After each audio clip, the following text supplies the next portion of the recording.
Hello everyone, welcome to ALR Silver, and we have done it! We are on 400 subscribers. I am over the moon.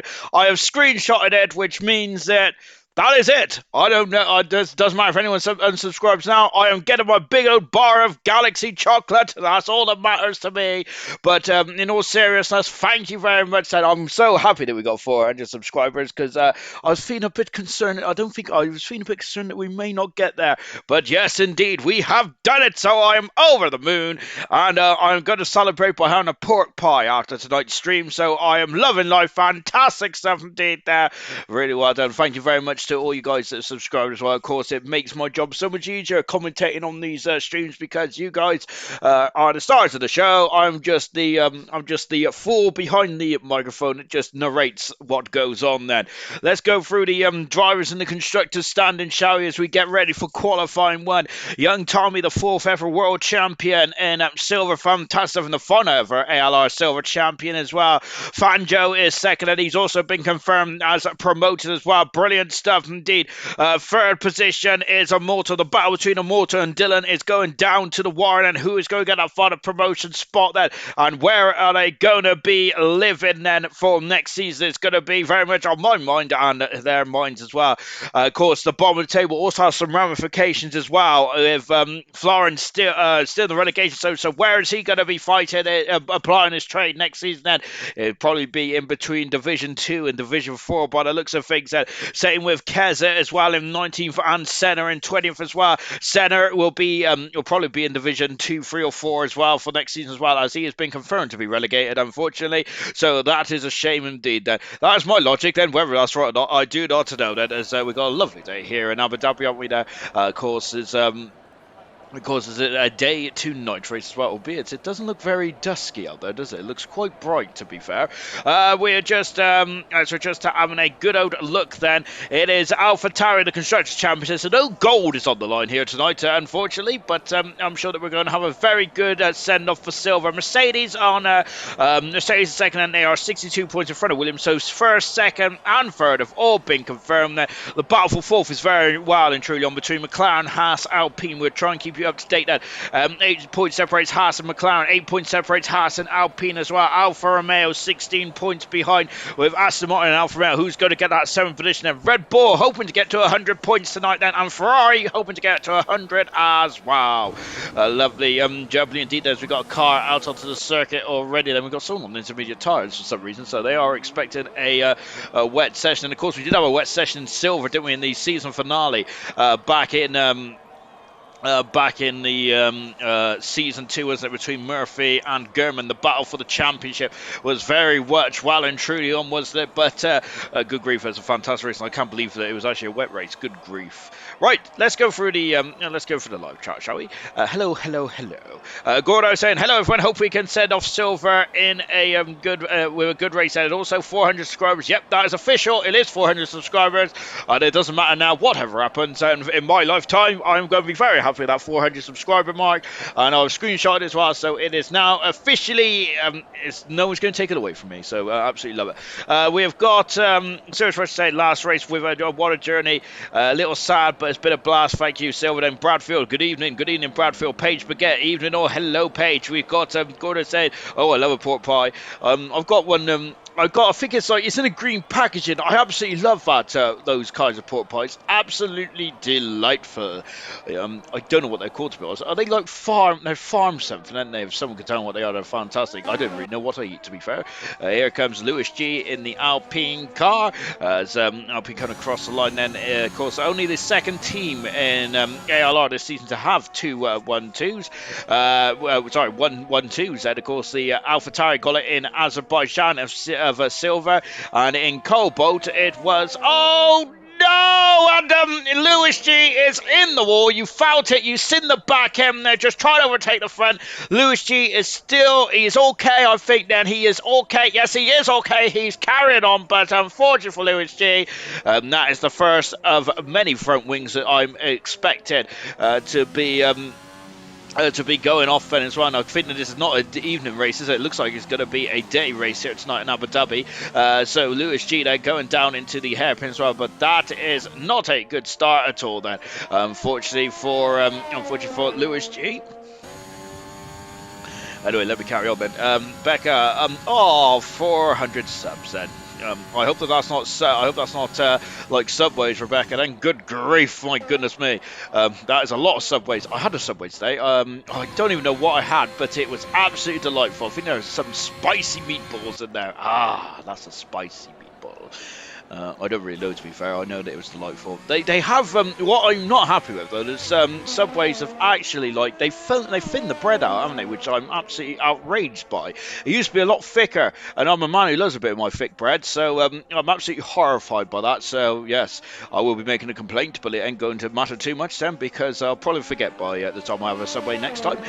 Going back then, we got FIFA Beefy last race. Let's best of luck to guys and girls at Serious Russia. Hope the 400 move with us. And Will said race number 68 then been great this league and can't wait for next season. Gordo said dry then. I gotta say I feel that is probably the most predictable weather of all the season. I would hazard a guess. And talking to Gordo, there he is on screen in the Ferrari, and Ferrari then into the final couple of corners as well.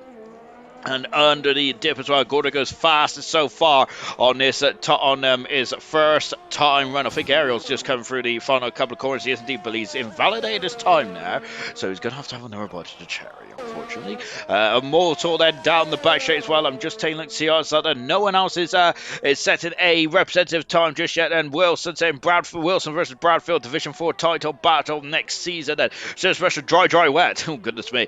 Don't imagine I'll finish this race, but gotta go with medium traction control at some point. Paige is saying then, so Paige is dipping her toe into the water of medium traction then, which it took me a very long time to get going with medium traction then. But is it who was I'm sure that someone told me, or maybe that maybe they were just pulling my leg then, but I'm sure that Dan Murphy told me that it's harder to go from full traction to medium traction than it is from medium to no traction then.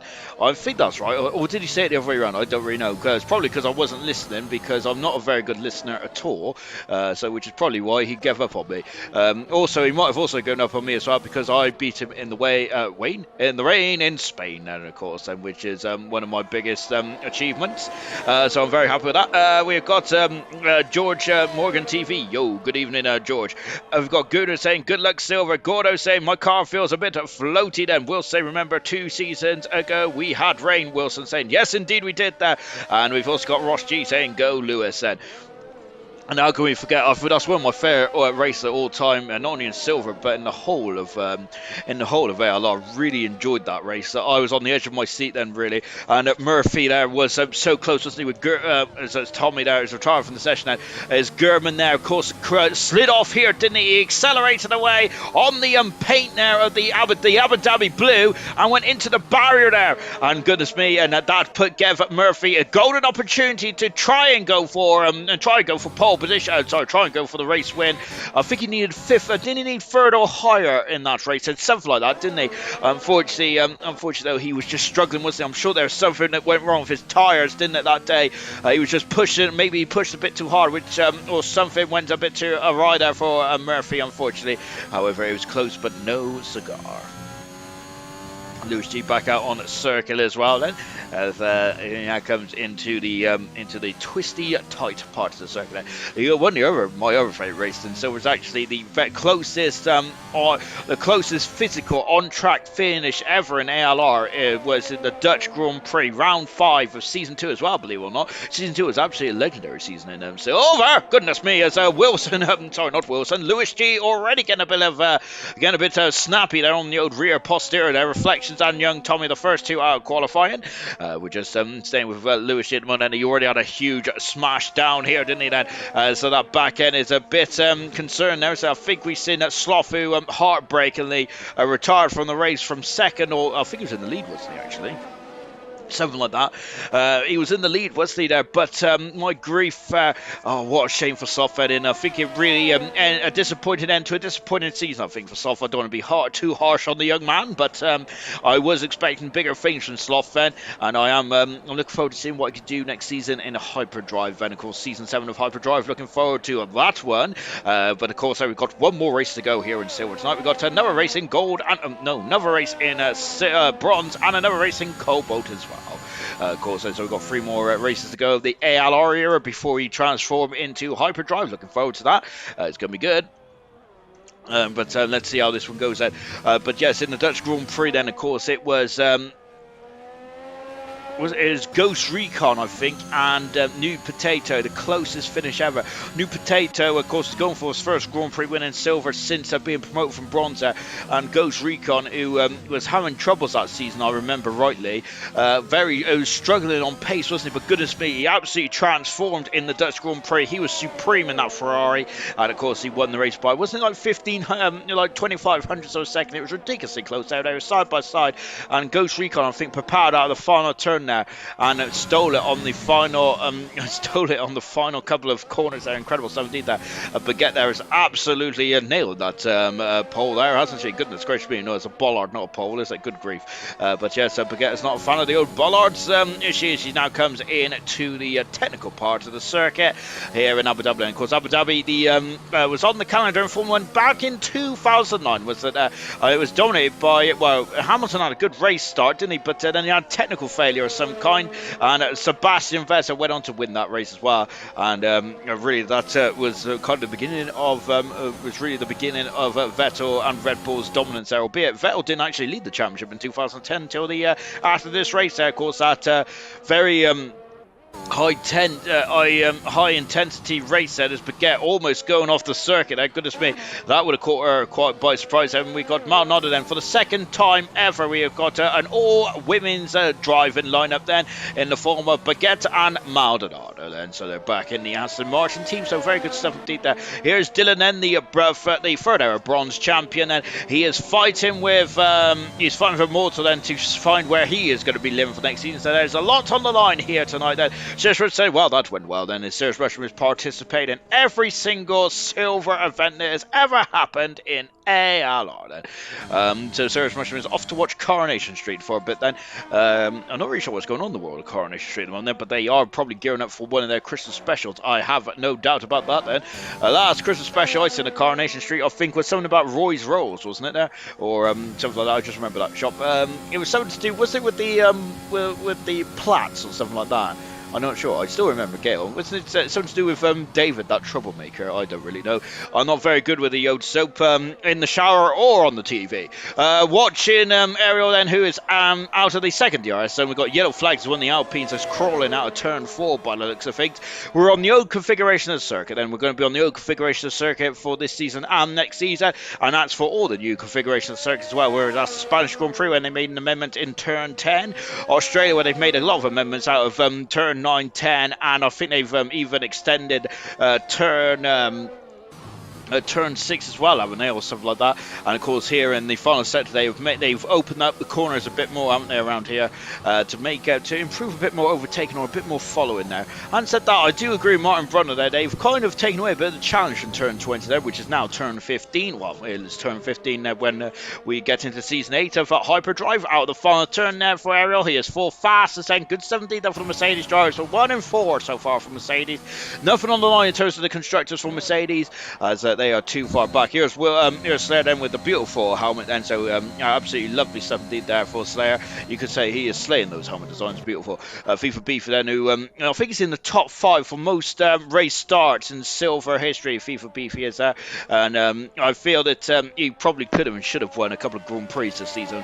Both him and TK in that Alpine car of again, I'm going to be harsh because I was harsh to Slothfed, but I think FIFA and TK I felt was probably going to be a was probably going to be a big time player in silver for this season, but they've just not really hit the billing, have they? Unfortunately, which is such a shame, because I thought that Alpine team was going to be such a strong contender as well. Young Tommy, evening people. We got Kyle Dyer. I was going to say Kieran Dyer, then Kyle Dyer, then with those big bulging eyes there. I'm not sure what he's sitting or what he's seeing there, but I hope he's liking what he's seeing. Then Slayer out of the final turn, and what is Slayer liking? Slayer is liking 9th position so far. 3/10 second away from Marsky at the moment, who is currently in 8th position.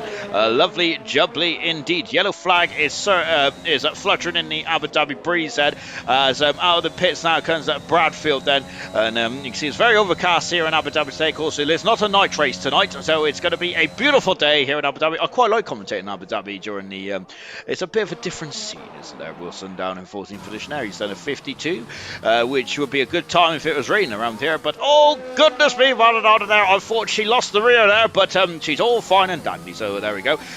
We have got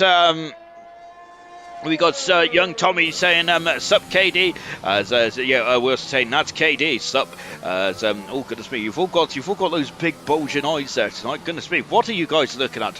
Gosh, remember this is before the watershed tonight, so yes, keep it clean. Here's Malnado then, of course. Malnado definitely always keeps it clean, doesn't she? She's out of the final turn and away she starts lap. So let's go on board now. Malnado comes across the grid hatch as well. Remember, she's a Grand Prix winner in silver. She won in the Canadian Grand Prix. Gosh, last season I think it was, and goodness gracious me, that Aston Martin's wild there. Oh my grief! I think she might have to. Unfortunately, I would in the old days. They probably would have put a gurney flap on the back of that Aston Martin. However, that is against the rules these days.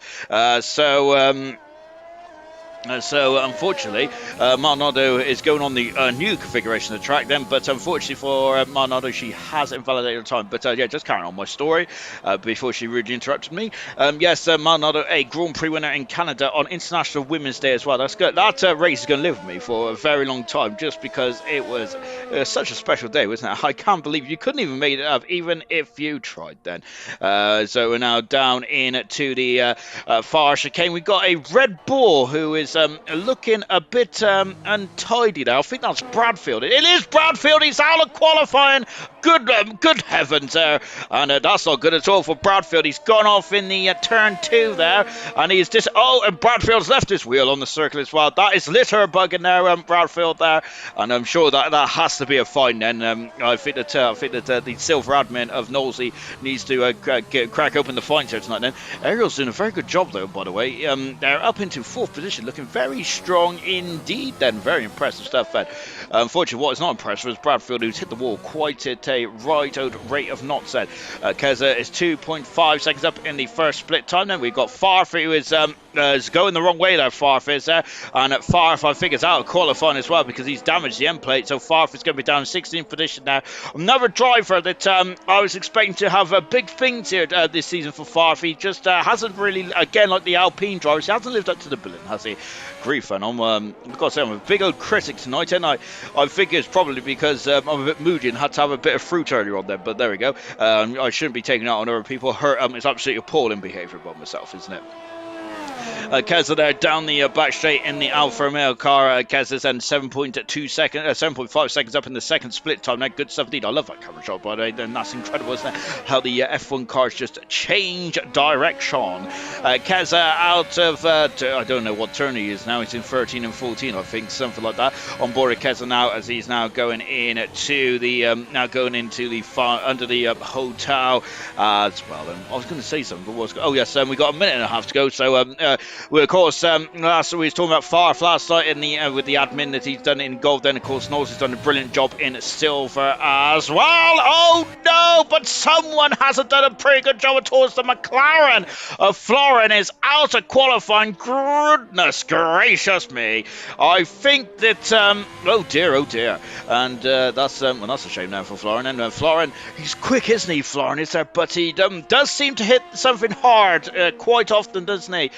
very. I always compare Felipe Massa for some reason because Massa was quick, but my goodness me, he was very active on the old steering wheel, wasn't he? But in his debut in 2002, but we're not sure what happened to Florian now. We've seen pillars go off there. We had a bit of synchronized spinning. I think it was very reminiscent to a bit of ice skating as well. If anyone's watched Blades of Glory, then it was very reminiscent to that. Maldonado, who's now setting a time as well, but she is going to be... Oh gosh, and she has spun the car. That car is in major peril, and that is very unusual. There is some... The tires must have overheated, or there is a major fault with that rear wing there of Maldonado, because because surely that car would just not swap ends like that. Goodness gracious me. Anyway, I've got to catch up the comments, haven't I, because it's a bit shameful behaviour by myself tonight, hasn't it? I'm also fast in qualified one, then that's all we need to know, really. But actually, what we do need to know is about Reflection, Sirius Mushroom, Maldonado, and Far Fallout qualifying for this qualifying one session. As we got Farhad with those big bulging eyes. Oh, goodness me, what's going on with these old eyes tonight then? Wilson is saying that KD should get in and race, and it's KD, of course, he's never racing ALR, and he's technically not in the ALR server, is he really? But of course, it's down to the admin's discretion, and of course, everyone is in and welcome then. Welcome aboard, I'd say then, but I think KD will be a part of Hyperdrive for next season now. Yeah, very much looking forward to seeing what KD can do. Good stuff indeed there. As he says he's happy. He's happy to sit and watch now. Young Tommy should have disqualified myself, as young Tommy is in 12th position now, even though he's not set a time at all now. So we've had a very expensive qualifying one session here tonight. Ariel has gone. Hello, good evening, Ariel.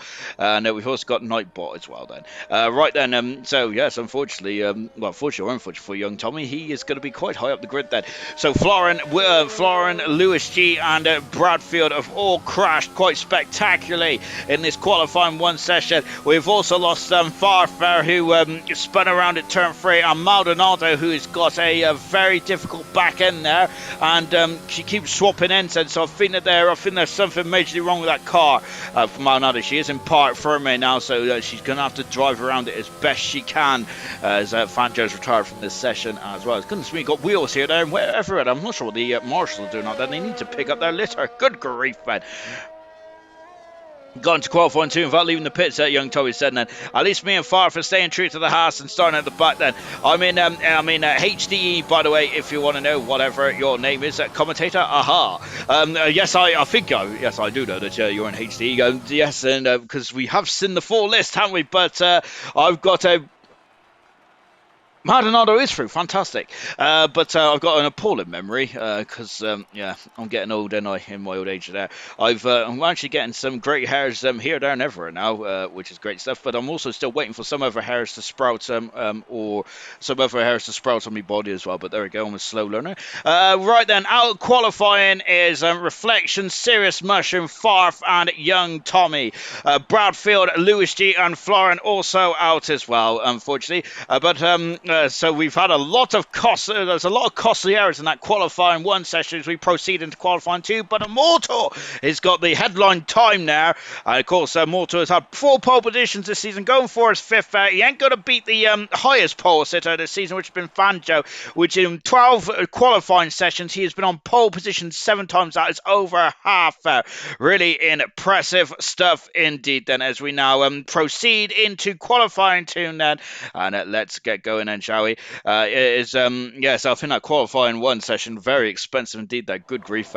Anyway, we're now into qualifying 2 then, and there's only going to be 2 knockouts for qualifying 2, and the rest of the drivers will be going into qualifying 3, so it may make things slightly easier then.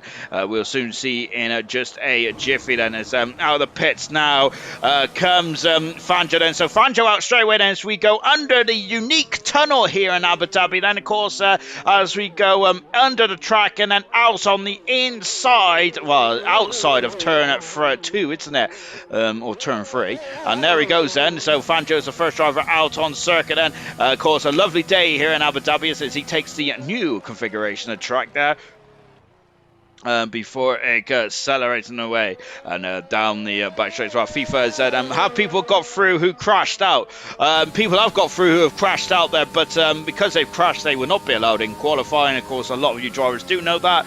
As Gordon saying, I thought it said 12 for the thingy. I think it is 12 for the thingy. Oh, goodness me, it's Fangio there, clouting at the grass there as he goes, takes a shortcut over the chicane then, and now just barreling on through. Then we've got other drivers out on circuit mode. There's Wilson.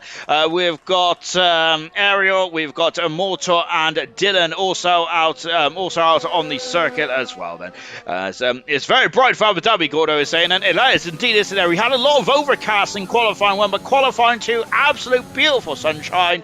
I remember last night the race time was more in the evening then, but this one is more akin to midday, isn't it? Or late afternoon here in Abu Dhabi, isn't it? So yeah, this is going to be very much a different visual Grand Prix to what it was last season there. As young Tommy saying there, just Fangio trying out the new circle as well.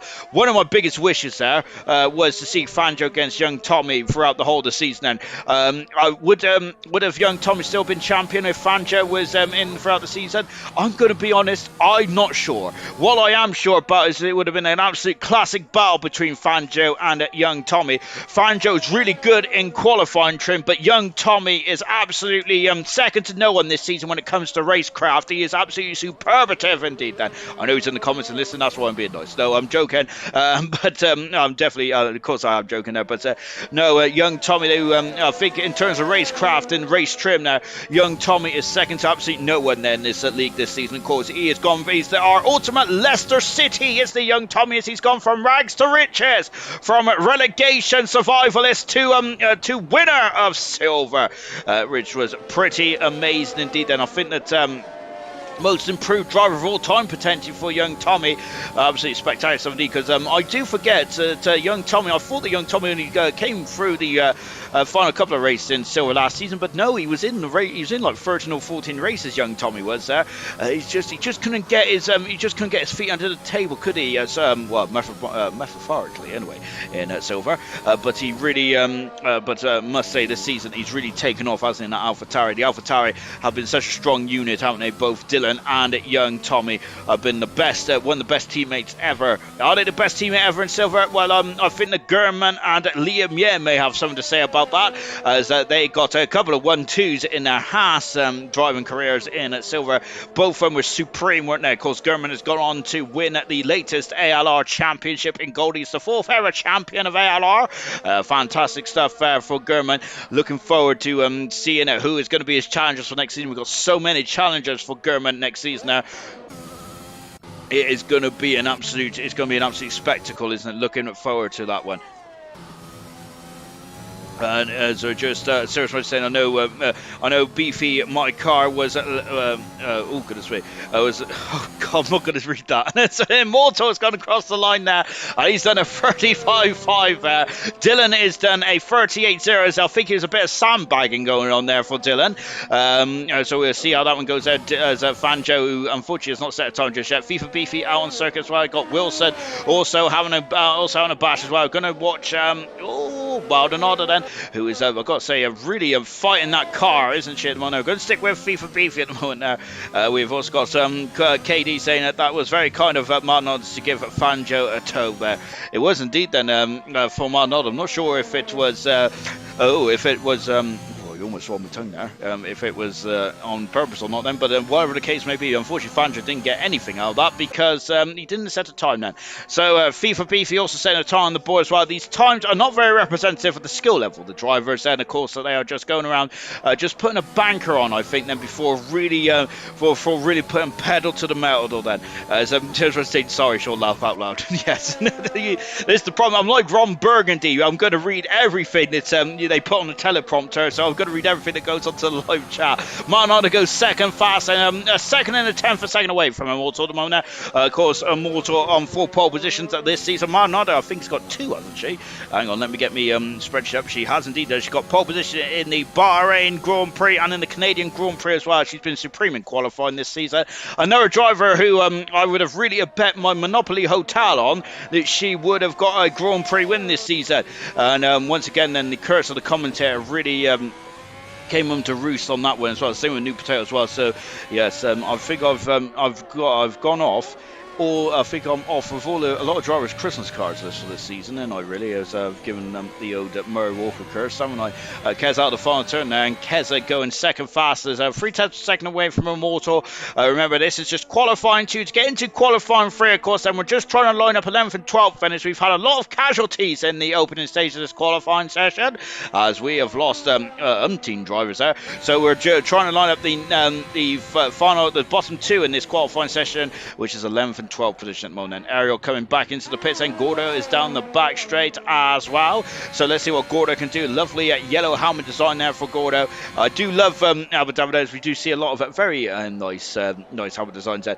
Kaz Zainan, okay, you can start. I am here. Then good luck to the drivers as well. Kaz Zainan, of course, Kaz is a COBALT driver, and we're looking forward to seeing what Kaz can do in his final outing for COBALT before we transform into HDE for next season. Gordo, who's gone very wide into the chicane here. Car 12, and Serious Mushroom say to grow up one day. I hope not, Serious Mushroom, because I don't want to grow up even. I think I'm Peter Pan, and goodness me, I'm anything but. Apart from the green tights there, very much matches my complexity. Complexity? That's it. I don't know. Is it? No, I don't know. Doesn't matter then. There's me trying to be all big with the words then, because it's the word I found off FIFA, not ever word I found on FIFA. Right, Gordo. Oh, he's been a bit too greedy on the inside curb then. Gordo is just abandoned that time, come back into the garage, and he is let's see what he can do. I wonder if he might throw on a set of soft tarts. Here's Marsky down the back straight. Marsky, remember, got promoted from bronze to silver this season, and I think he's done a superb job, hasn't he? I think both Reflections, Marsky and Dylan is, of course, as well, have been all very good from the promotion sitters from bronze to silver. I think Dylan has been absolutely fabulous, hasn't he, really, because he's absolutely surprised me, Dylan has there. I knew he was a quick driver, but grief, he was fantastic this season. 2 Grand Prix wins to his name, Dylan has there, and he's been at the sharp end of the field more often than not. He had a pretty disappointing middle part of the season. Reflection's been very consistent in that Ferrari, and Marsky is another driver then. It is very much when he's happy with the track, he is absolutely flying there. Goes across the line as well, Marsky does there, and he is 2 tenths a second away from Keza. As I'm just adjusting myself. Who is out on track then? We got Fanjo out on second, and we've also got the Mercedes as well of Ariel. So as it stands at the moment, 7 drivers set time so far. Wilson in 7th position, Dylan in 6th, FIFA in 5th position there. I think those drivers haven't set a representative time just yet. And Welsh Manado in 4th, and Marsky is in 3rd, Keza in 2nd, and Motor is top of the timesheet as it stands at the moment now. As it stands at the moment, Dan Murphy there saying that Young Tom would take over league racing like his German idol tried to take over the world. Well done, Tommy. Goodness me. Of course, there, I think Michael Schumacher was very close to taking over the world, wasn't he? He actually did take over the world for quite a long period of time. If anyone ever watched the Ferrari years, goodness gracious me. If you thought that some of the dominant years of Hamilton was tough to watch, watch what's the Ferrari years? Goodness me. Some of the races did work out quite long indeed then, however, it's the sheer performance of that Ferrari, wasn't it? The sheer performance of Michael Schumacher as well. Absolutely one of the best drivers there is now. Schumacher is there, if not the best. And it's very difficult to compare drivers, though, isn't it? Because you hear about how great Fangio was in the 50s, and how great Jim Clark was. Of course, Jim Clark had such a natural ability, didn't he? From what you've heard from his peers as well. Sir Jackie Stewart, a three-time world champion in the 70s as well. Gilles Villeneuve, I've got such a soft spot for Gilles Villeneuve. My opinion, probably one of the best drivers that never won a world championship. Gilles Villeneuve. Some of the action in the late 70s and early 80s from Gilles Villeneuve is fantastic. When I think it was in the Dutch Grand Prix, wasn't it, where his rear wheel was hanging off there, wasn't it? And he carried on going back to the pits, basically doing a wheelie down the straight, which was absolutely fantastic to watch. I absolutely love that stuff. And of course, there wasn't it Dijon in France, chance in 79 there, where he had an absolutely incredible battle. Fangio's invalidated his time, unfortunately, there, as I'm waffling away. I should be commentating on qualifying, really, shouldn't I? Ferrari's in trouble. Is Gordo in trouble there? And as we were talking about one Ferrari rider, we've gone to another here of Gordo. However, Gordo is, I hope he hasn't damaged the wing. It looks all fine and dandy from the outside there. We've also got Ariel, who is coming across at the back end of that straight there, and he's also invalidated there his time as well, unfortunately. So that is not good indeed then. So that's a shame. And Fangio going across the line again then. It's Gordo saying going out on the same set, probably worth it then. Obi-Wan Chaz is saying, why hello there. We've got Serious Russia saying Jeepers Dan then. As young Tom is saying, yes I know Dan, stupid habit there. As Dan of course has mentioned, of course he meant Michael Schumacher. It's grief there. Oh goodness me, as Fangio clouted the inside curbs there. Oh my word there, he's in the whole of the Williams shake out of that chicane now down, and he's down the back straight. Anyway, carrying on my story then, whilst Fangio's on the first, on the second sector. Of course, a great battle between Rene Arnoux and Gilles Villeneuve at the 1979 French Grand Prix at Dijon, I think it was, wasn't there? And goodness me, that's what Formula 1 racing should be like. I don't think you will ever have that kind of race today. They were banging wheels and everything. There was all kinds of track limits and all that has been thrown out the window that day. Baguette is out of qualifying in top position now. Baguette is so we got one position already sorted then in qualifying two. Who was the second position going to be then, which is 11th at the moment now, just on board Fangio then, who is in the final sector. But yes, indeed, then one of my favourite clips of all time. I think Jean-Pierre Jabby won in the other Renault there. I think wasn't it a Renault 1-2 or Renault 1-3? I can't even remember which way Arnoux and Villeneuve finished that race, but a brilliant race nonetheless. Anyway, let's get on to the modern day, shall we? Because here is one of the modern day marvels then, which is Fangio. He's been superb in qualifying, and he is now coming into the final couple of turns as well. Out of the final turn, and let's see what Fangio can do. And Fangio's full fast. He's done 2 laps on the medium tyres here. Remember, if you get into qualifying 3, you must start on the tyres which you set your fastest time on. So that is going to be very intriguing indeed then. Wilson's retired from the session, and I'm wondering, Wilson's time is not going to be enough to get him through unless someone has a cropper somewhere. Into the final couple of corners as well then for Dylan over the line then, and he goes third fast as Dylan does on a new set of medium compound tyres. That should see him safely through into qualifying 3. Good 70 there. Gordo is in the pits moment. What about Ariel? He's invalidated this time again. Here comes Slayer coming down the hill then. Well, it feels like it's down the hill anyway. It's goodness me. It's Fangio is using the runoff area there, isn't it? Good grief there.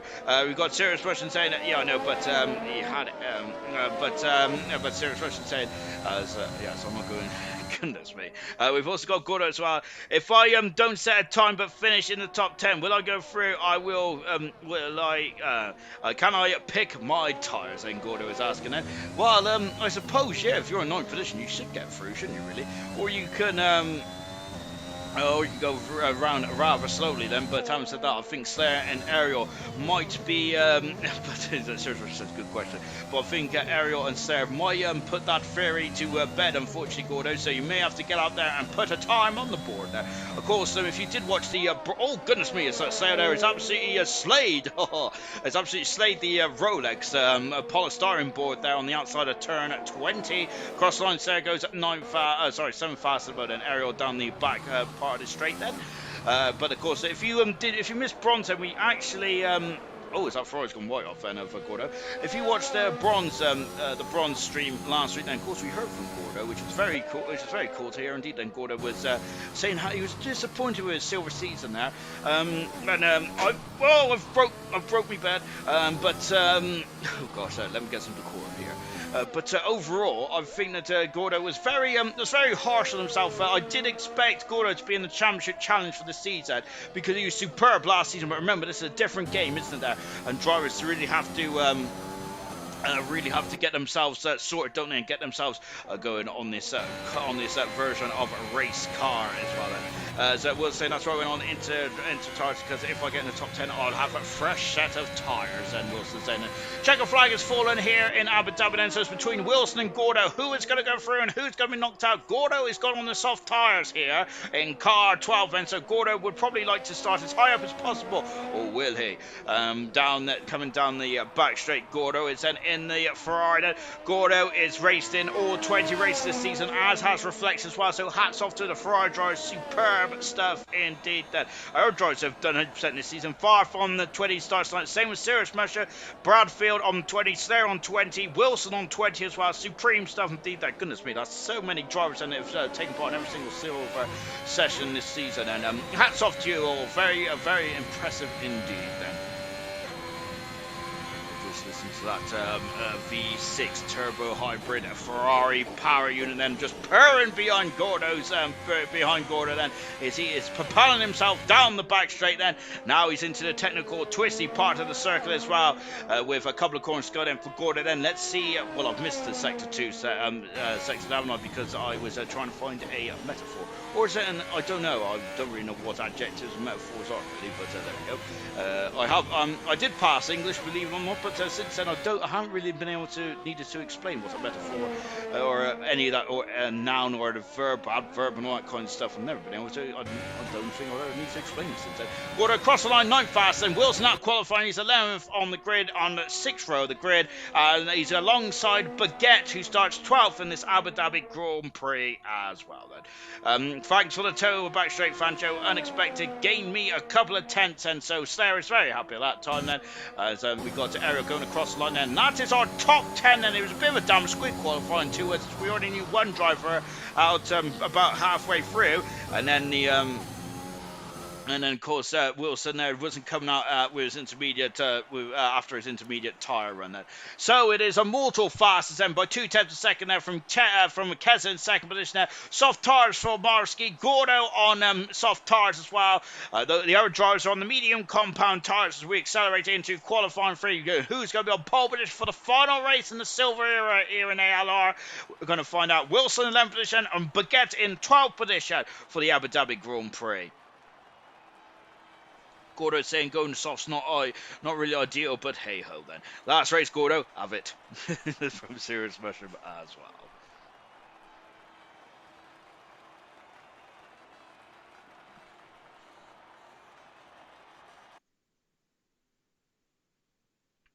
Right now we're going into qualifying 3 then for the final qualifying session of the silver era. As we've already mentioned, we've had a lot of pole sitters this season.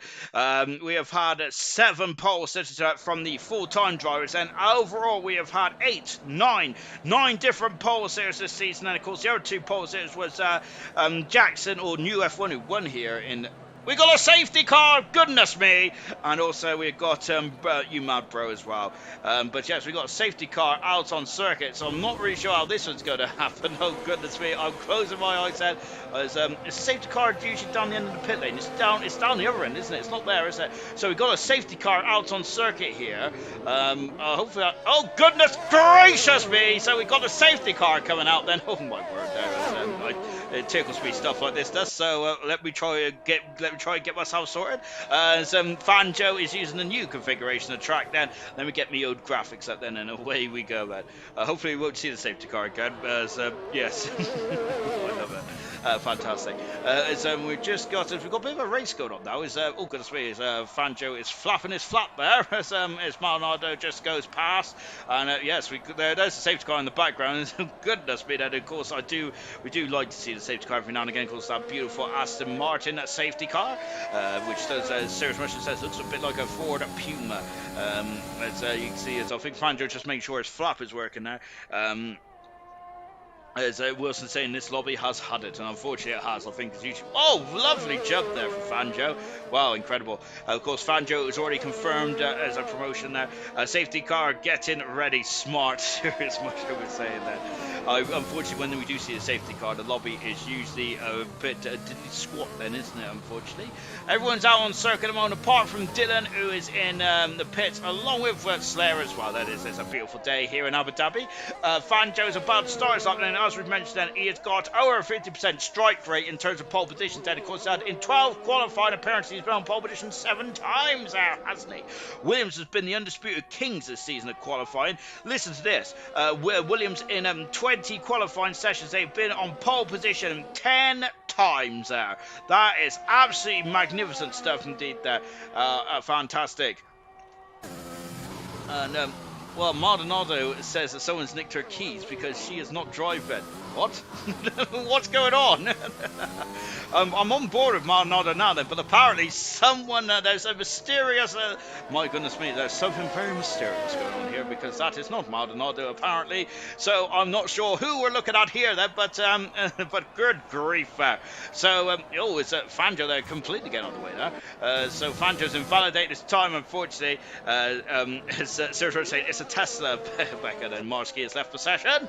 I think that it wouldn't be a silver session, would it, without something going all right? Or is it? I think it's actually more of it's usually bronze, isn't it? That goes with peak tongue, isn't it? We'll soon see that. We're just down into the chicane as well then before coming into the final part. Yes, but this is not Becca, I don't think, of course, aka Welsh Maldonado. So someone has stolen Becca's car here, and Mrs. Grand Theft F1 tonight, isn't it? Goodness me, which is very frowned upon indeed. And that is not, of course, we do not encourage that kind of behaviour at all. Then I would not certainly ought to steal anything because you probably get a clout on the old yud then if you ever stole anyone's car. And it's Becca's left the session now, but she comes across the line and she's done a 35-1 then, Becca, and that's very competitive indeed. Goodness gracious me, then she is the fastest so far. Whether she is or not then I do not know. FIFA Beefy is 5/10 of a second away from Becca's time so far. Immortal has gone third fastest then, but we got Gordo who's now second. That's a great time there from the Ferrari driver. Great 17 from Gordo. Absolutely brilliant 17. Keza in fourth position, and Gordo is absolutely flying out there. Goodness me, then 3/10 of a second in front there. Oh my word there.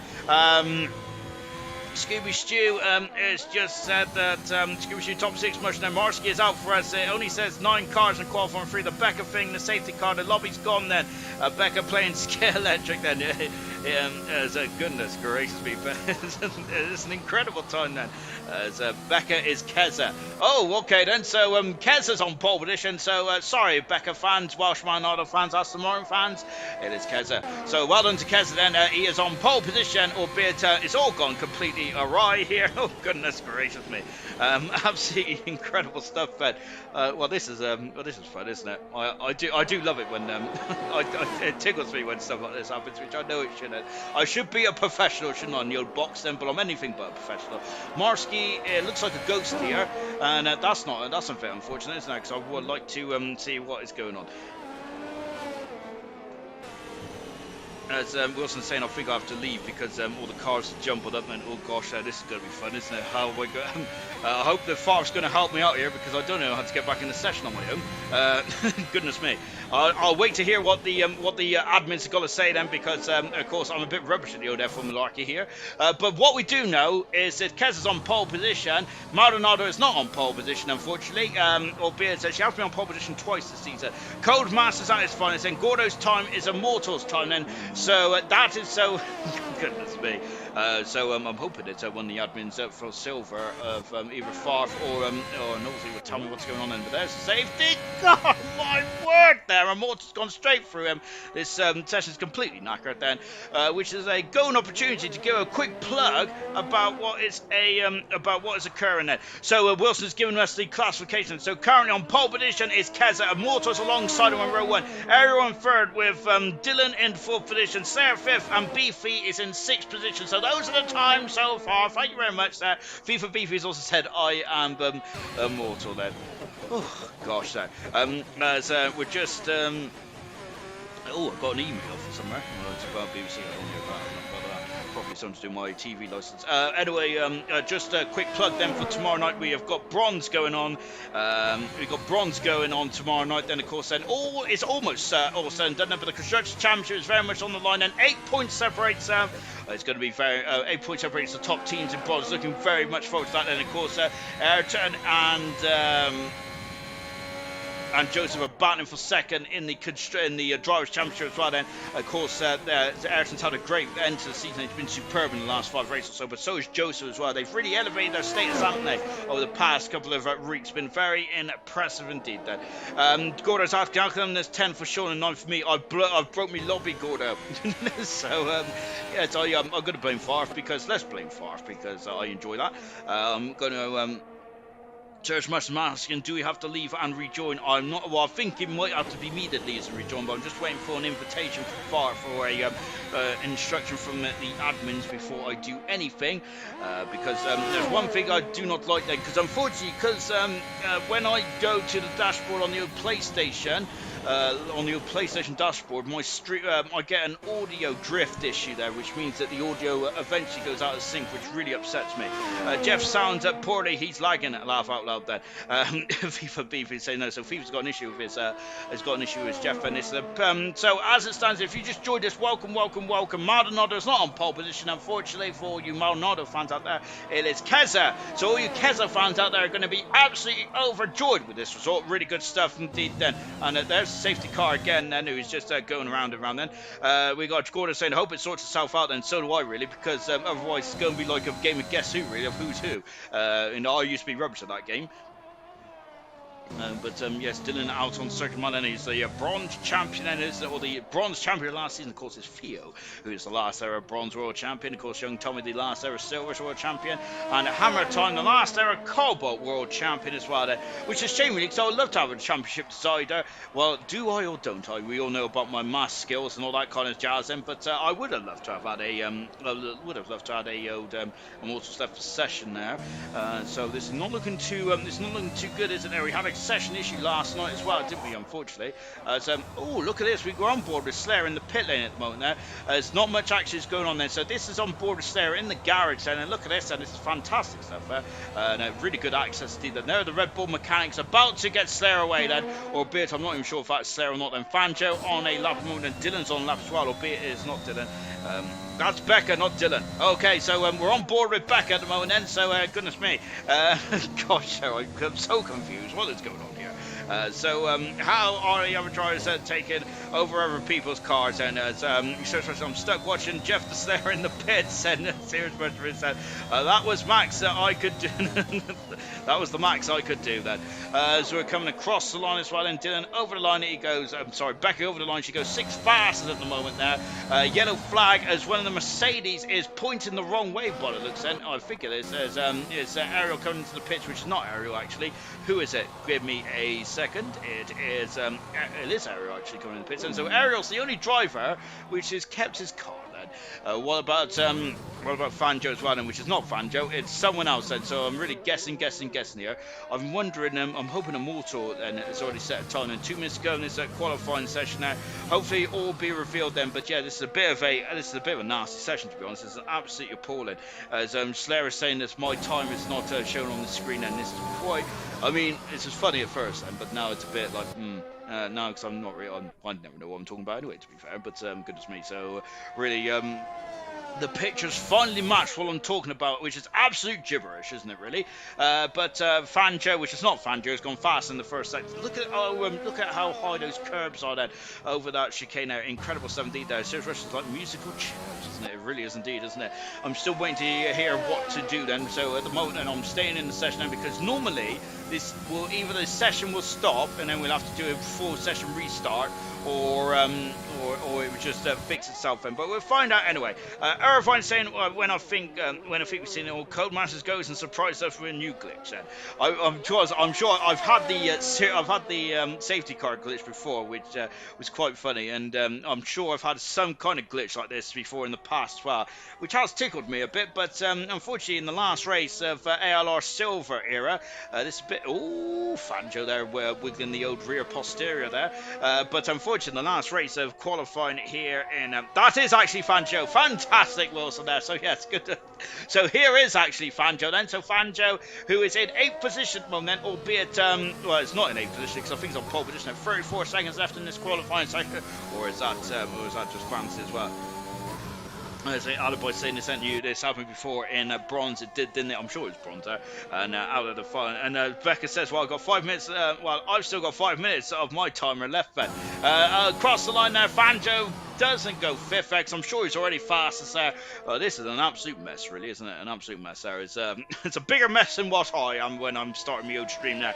But yeah, this is a bit disappointing, then, isn't it? So so everyone else got 5 minutes left on the session, and whilst I am just watching something that is completely not happening, FIFA Beefy has gone second there, according to my screen here. Is this a mortal? I'm sure this is a mortal, isn't it? I think it might be a mortal then. No disrespect to FIFA Beefy, because I'm sure that he can go quick, but look at how close those times are then, as it is Fanjo's pole position mode there by 900 a second there from a mortal in second at the moment, I think, anyway.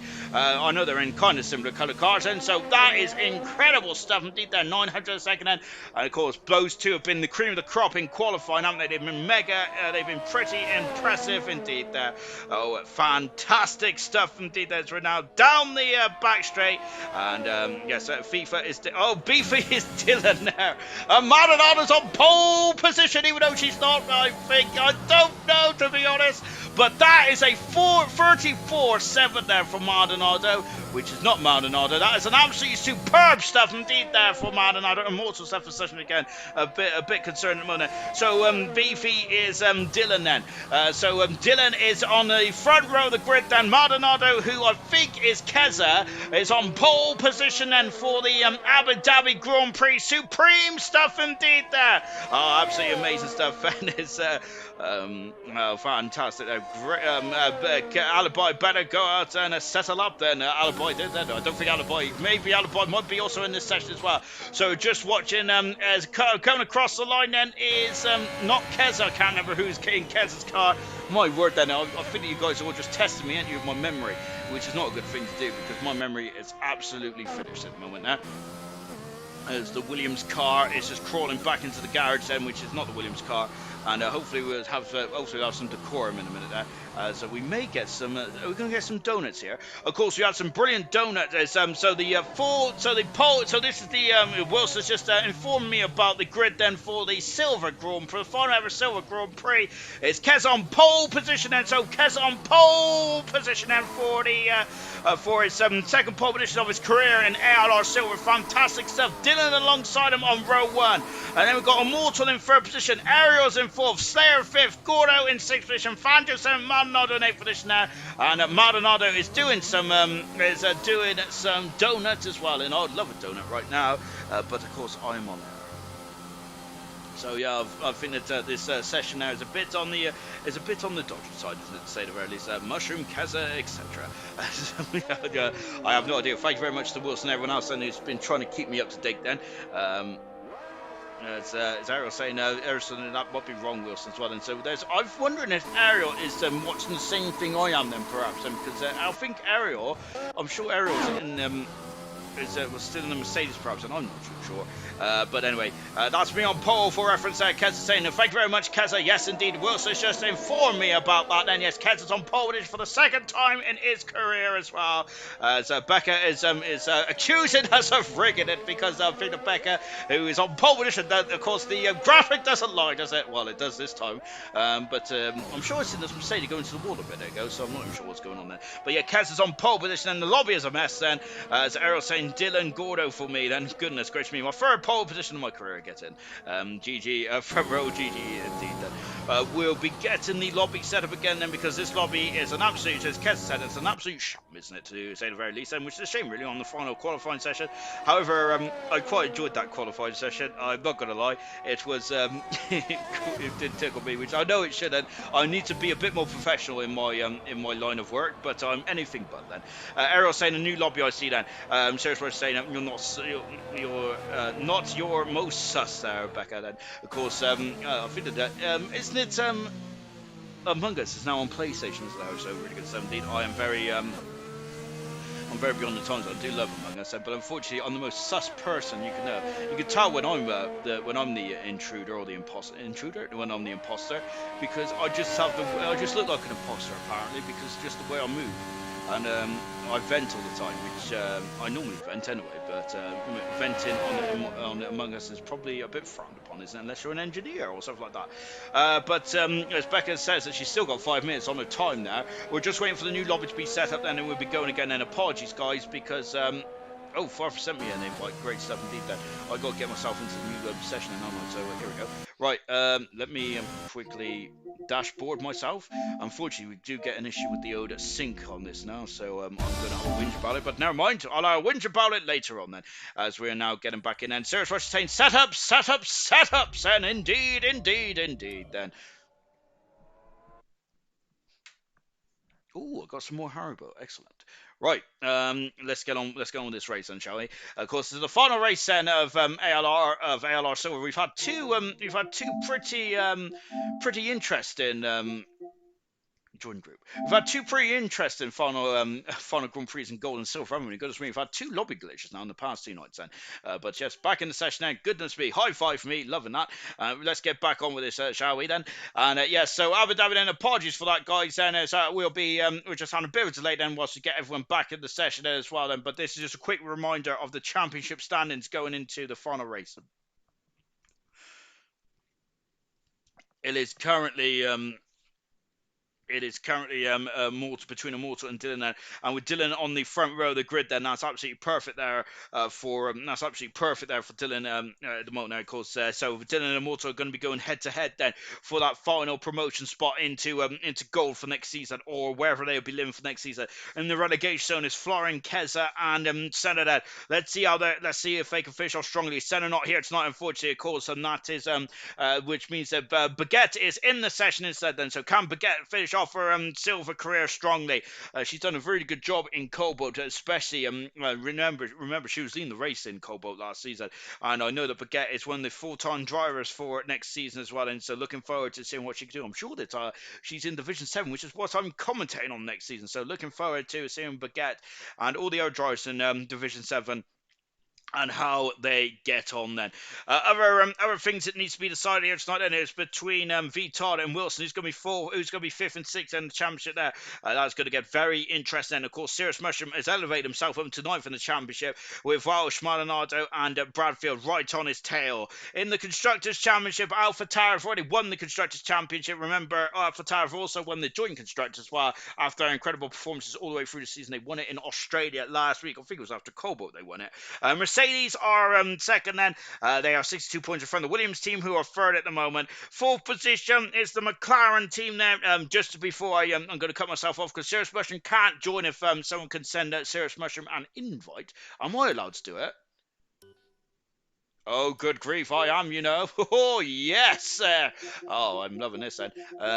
Where is Sirius Mushroom? Ignore this then whilst I'm trying to navigate my way through the menu. Where is Sirius Mushroom? Hang on. I'll get there in a minute. To be honest, I don't know half these people, to be fair. They're only, I think they only added me randomly. There he is. So, Sirius Mushroom, let's invite him to the chat. Yeah, good stuff. Well, we can invite him in the comment box as well. But yes, I've invited Sirius Mushroom now. Yes, I'm really good. McLaren now 8 points in front of the Haas team. Alpine are 8 points in front of the Haas team now. Oh, sorry, behind the Haas team, I should say. It's very nip and tuck for 4th, 5th, and 6th in the Constructors' Championship. Alfa Romeo and Aston Martin there are very close there. In the battle in the Constructors' Championship, 110 points that are joint on. Who is going to get 7th and who is going to get 8th? Red Bull and Ferrari are aiming to get 3 points for Red Bull to get into the 100 mark. Ferrari again 4 points to get into the 100 mark as well. And so that is what is up for grabs in the Constructors there. I know a lot of drivers don't care about the Constructors, but I certainly do. I love it. But of course, overall then, I think unfortunately this season it has been very much Alpine have been the team with the most points deduction this season, unfortunately.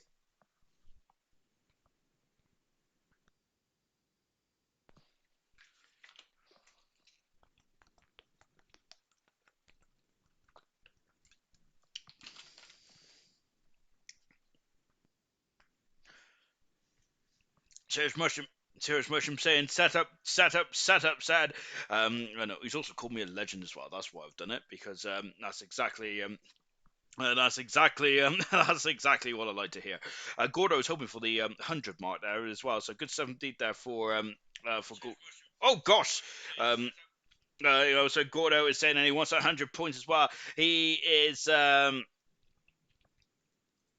For the Ferrari team then. I think Gordo, it might be a bit of a stretch then, as FIFA Beef is saying, don't ready up there. So FIFA is saying, don't ready up. I think I'm 20 seconds behind FIFA, unfortunately, behind the comments there. So I might be a bit late, but FIFA, oh, goodness me, I hope, unfortunately, I hope FIFA's ready there, because that is going to be unfortunate indeed then. Ariel saying, fresh tires then. Of course, Ferrari, they would like to get the 100-point mark. Then Gordo, if he needs to get 100 points, then he needs to win the race, really, to get that 100-point mark. And so can Gordo do it? And Gordo has crossed the line first on 2 occasions at the Canadian and Italian Grand Prix, didn't he, last season?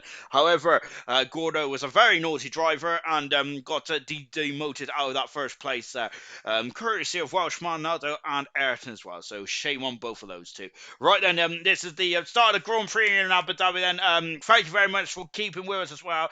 I hope you've all had a very good Monday, and of course, Christmas coming up as well. Merry Christmas, everyone that's watching there. Meant on the grid then. Oh, thank you very much, FIFA. So, yeah, good stuff indeed there. Yes, he meant on the grid there. Yeah, so do not ready up on the grid then. Oh, goodness me. Right then, yeah, Merry Christmas and Happy New Year, everyone. Because of course, remember when we go into the HDE server, I hope that I hope, of course, I hope that I hope you were still happy to chat to each other and all that kind of stuff there, because it's a very difficult time for some people. Christmas is there, and of course, always keep that in mind as well. And of course, I hope you all have a great Christmas with your friends, family, relatives, and all that kind of jazz. And I hope you all have a lovely time of the year then. Well, I certainly will, because we've hit 400 subscribers, so I am certainly going to be loving it, because I'm going to have my Galaxy bar without even a moment's hesitation. Now, I'm not going to feel guilty about it, because we got to the 400 subscriber mark. Thank you very much, and that has meant the world to me, to be honest. I'm now going to go into work, even though work is not, it's been a bit of a hard place today, but I'm going to go into work tomorrow with a big old smile on my face then. So thank you very much to one and all then. Really good stuff indeed. There are, of course, next season then, Hyperdrive Esports will be on Twitter. No, Twitch. No, it'll be on Twitch next season.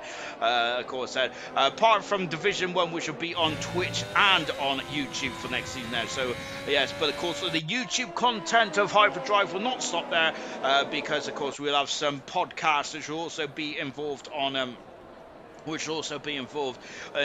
the Hyperdrive YouTube and Twitch channels as well. So there is still there. So do not go anywhere. All our new subscribers, we still have much more content to come as well, and we would like to probably expand our portfolio on YouTube as well. If anyone's got any queries or questions or any ideas whatsoever, throw them into the ideas box, which I'm sure there's an ideas box. I hope there is. Otherwise, I've made all other, which I probably have. But there we go.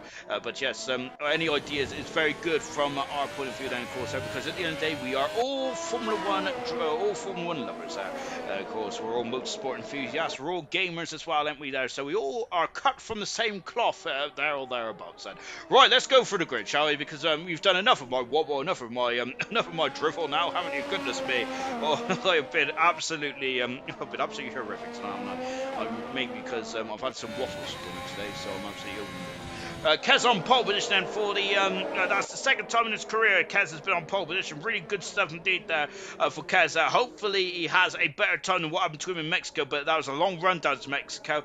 It's a much shorter run this time around then. Medium tires, and Dylan is alongside my and can Dylan get into third in the championship as well? My goodness me, can he get promotion 2 seasons in a row then? Immortal in third there with Ariel in fourth position. Great performance there from Ariel. Fantastic stuff indeed there. Fifth position is Slayer. Absolutely superb stuff for Slayer as well. Unfortunately, I was unable to commentate on most of this. I had no idea what was going on. FIFA Beefy in 6th position. Gordo on soft tires in 7th. He's going to be quite quick off the start line there. Fanjo down in 8th position there. Maldonado in 9th position there, so she wasn't on pole position there. 10th position, there's a McLaren off. 10th position is Marsky. Wilson has gone into the Tech Pro barrier in 11th position there. 12th position is Baguette. Florin in 13th. Lewis G in Bradfield, 14th and 15th. Young Tommy in 16th, the champion. 17th position, Farva. Cyrus Mushroom 18th. Reflection 19th. Soft tires for Lewis G and Cyrus Mushroom then. Let's get going then for the start of the Abu Dhabi Grand Prix.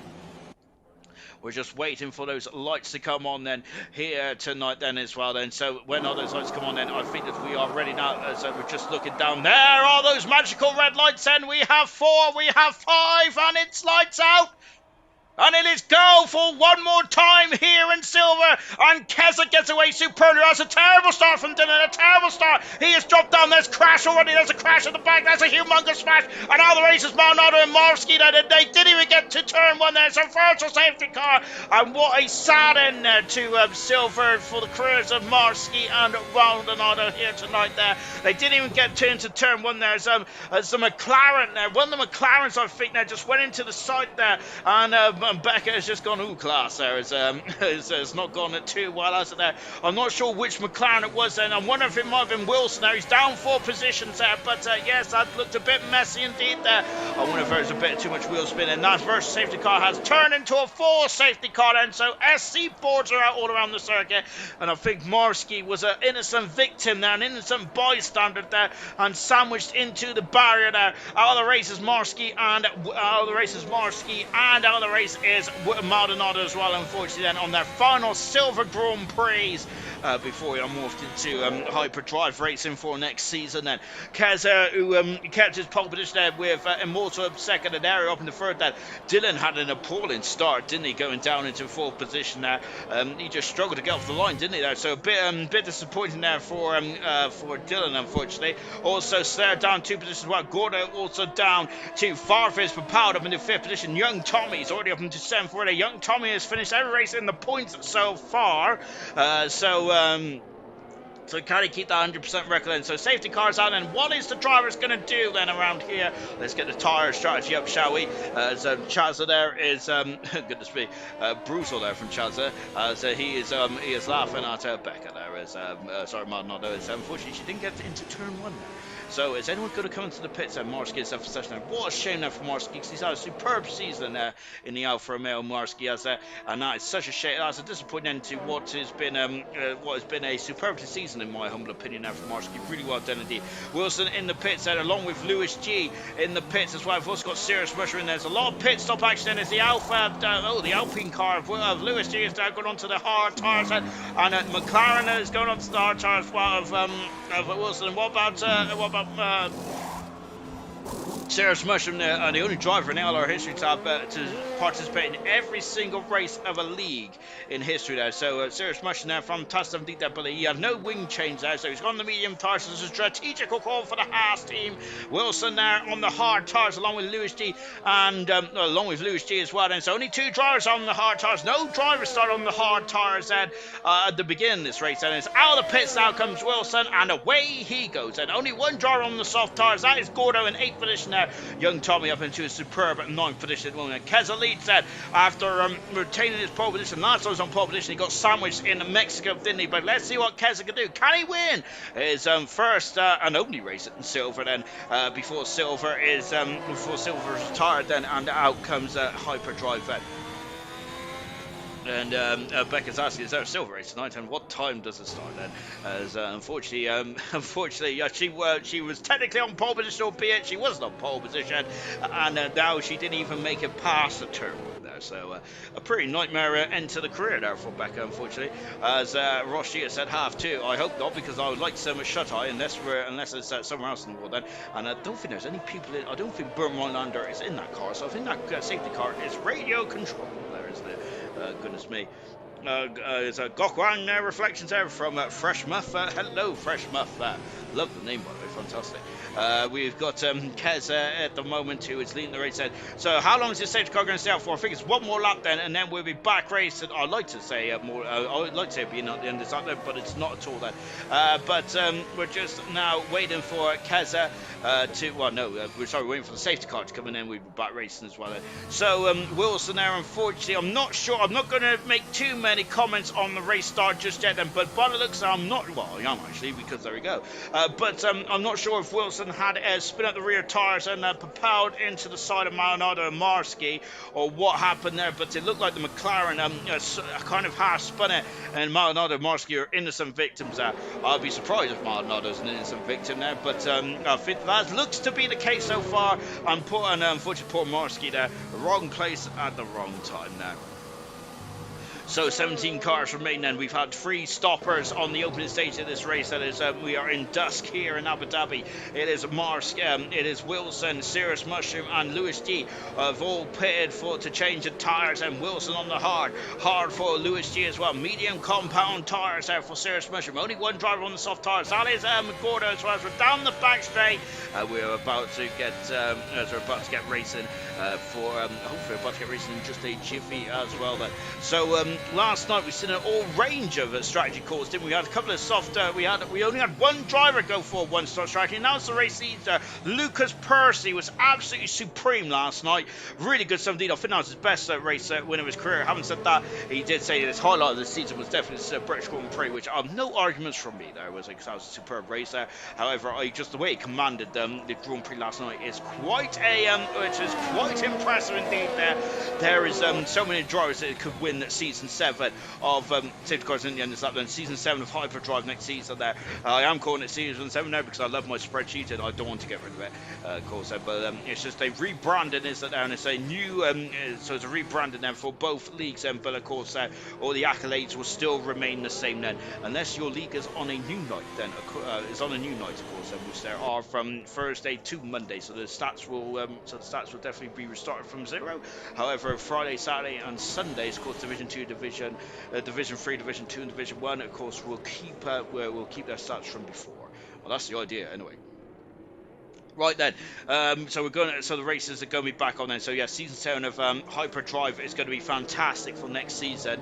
Really is indeed. We've had 4 world champions then in the past 6 seasons. There we've had 2 world champions in the form of Granty and Emerson there, but Gurman has ended the monopoly of Emerson at this moment in time then. But can Emerson bounce back then? What about Percy? There is so much that is going to be really unanswered as well. Out of the final turn as well then, and let's get going as well then. So Keza leads then as Farfus dropping down the order, and Farfus right at the back field, and I think Fanjo's spun as well. I'm sure, yes, he has spun then, and Fanjo's down at the back of the field. A terrible start for Fanjo and for Farfus. 2 former Grand Prix winners in silver has had an absolutely appalling start there. Keza there coming over the brow of the hill, and then he's followed closely by the 2 Mercedes cars as well, down into the big braking point of 4 and 5 and 6 as well, now into 7 then.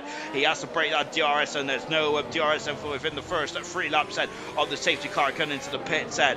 So Keza will be able to try and stretch out his lead as much as possible, but Immortal is looking quite on it like a car bonnet there. Immortal's got a chance then to keep that third position there solidified then. Look at the drivers there just going right up behind him then. Wilson is alongside Cirrus Mushroom there. Cirrus Mushroom just cutting across Wilson there. Wilson is coming back then. He's having a look on the inside then. Wilson is on the inside. The big stop at turn 8 and 9 here. But Cirrus Mushroom is having none of it then, and repelling the attack of Wilson on hard tyres, of course. Baguette dropping down into 11th position there because Bradfield is now moved up into 10th position. Baguette down to 11th position. Slayer and Gorda. Slayer's on the inside there, but Gorda's having none of that, and he goes on the outside. He throws convention out the window, Gordo does, and he's up into 6th position. Magnificent stuff indeed there. Absolutely incredible stuff. Is just now on board with Dylan at the moment. Ketzer half a second in front of Immortal, but he's not out of DRS range detection zone yet, is he? So he's got to try and find some more time there if he can for those 2 Mercedes cars, as Mercedes are looking very impressive at the moment. Into the final turn once again, and it accelerates out, and Ketzer has got the fast up, but then is quickly eclipsed by Immortal. So Immortal currently the fastest driver out at the moment. He's going down the 3/10 of a second there. Immortal has very much got the bit between his teeth. Here he comes in the Mercedes car. Farfus at the fast lap then, goodness me. And that underlines how good Farf is in clean air, isn't it? But he does get involved in a lot of shenanigans, Farf does, doesn't he? And he was again another driver that I was picking there for maybe a championship charge this season, but he's just been involved in too many shenanigans there, unfortunately. And down the back straight there, and Keza, who I don't think DRS is operational just yet. It is not just yet. And I can't remember when the safety car came in. It came in a couple of laps ago, didn't it? And slipstreaming away then. But look, Ariel's actually closer to the back of Mortal than what Mortal is to Keza at the moment now.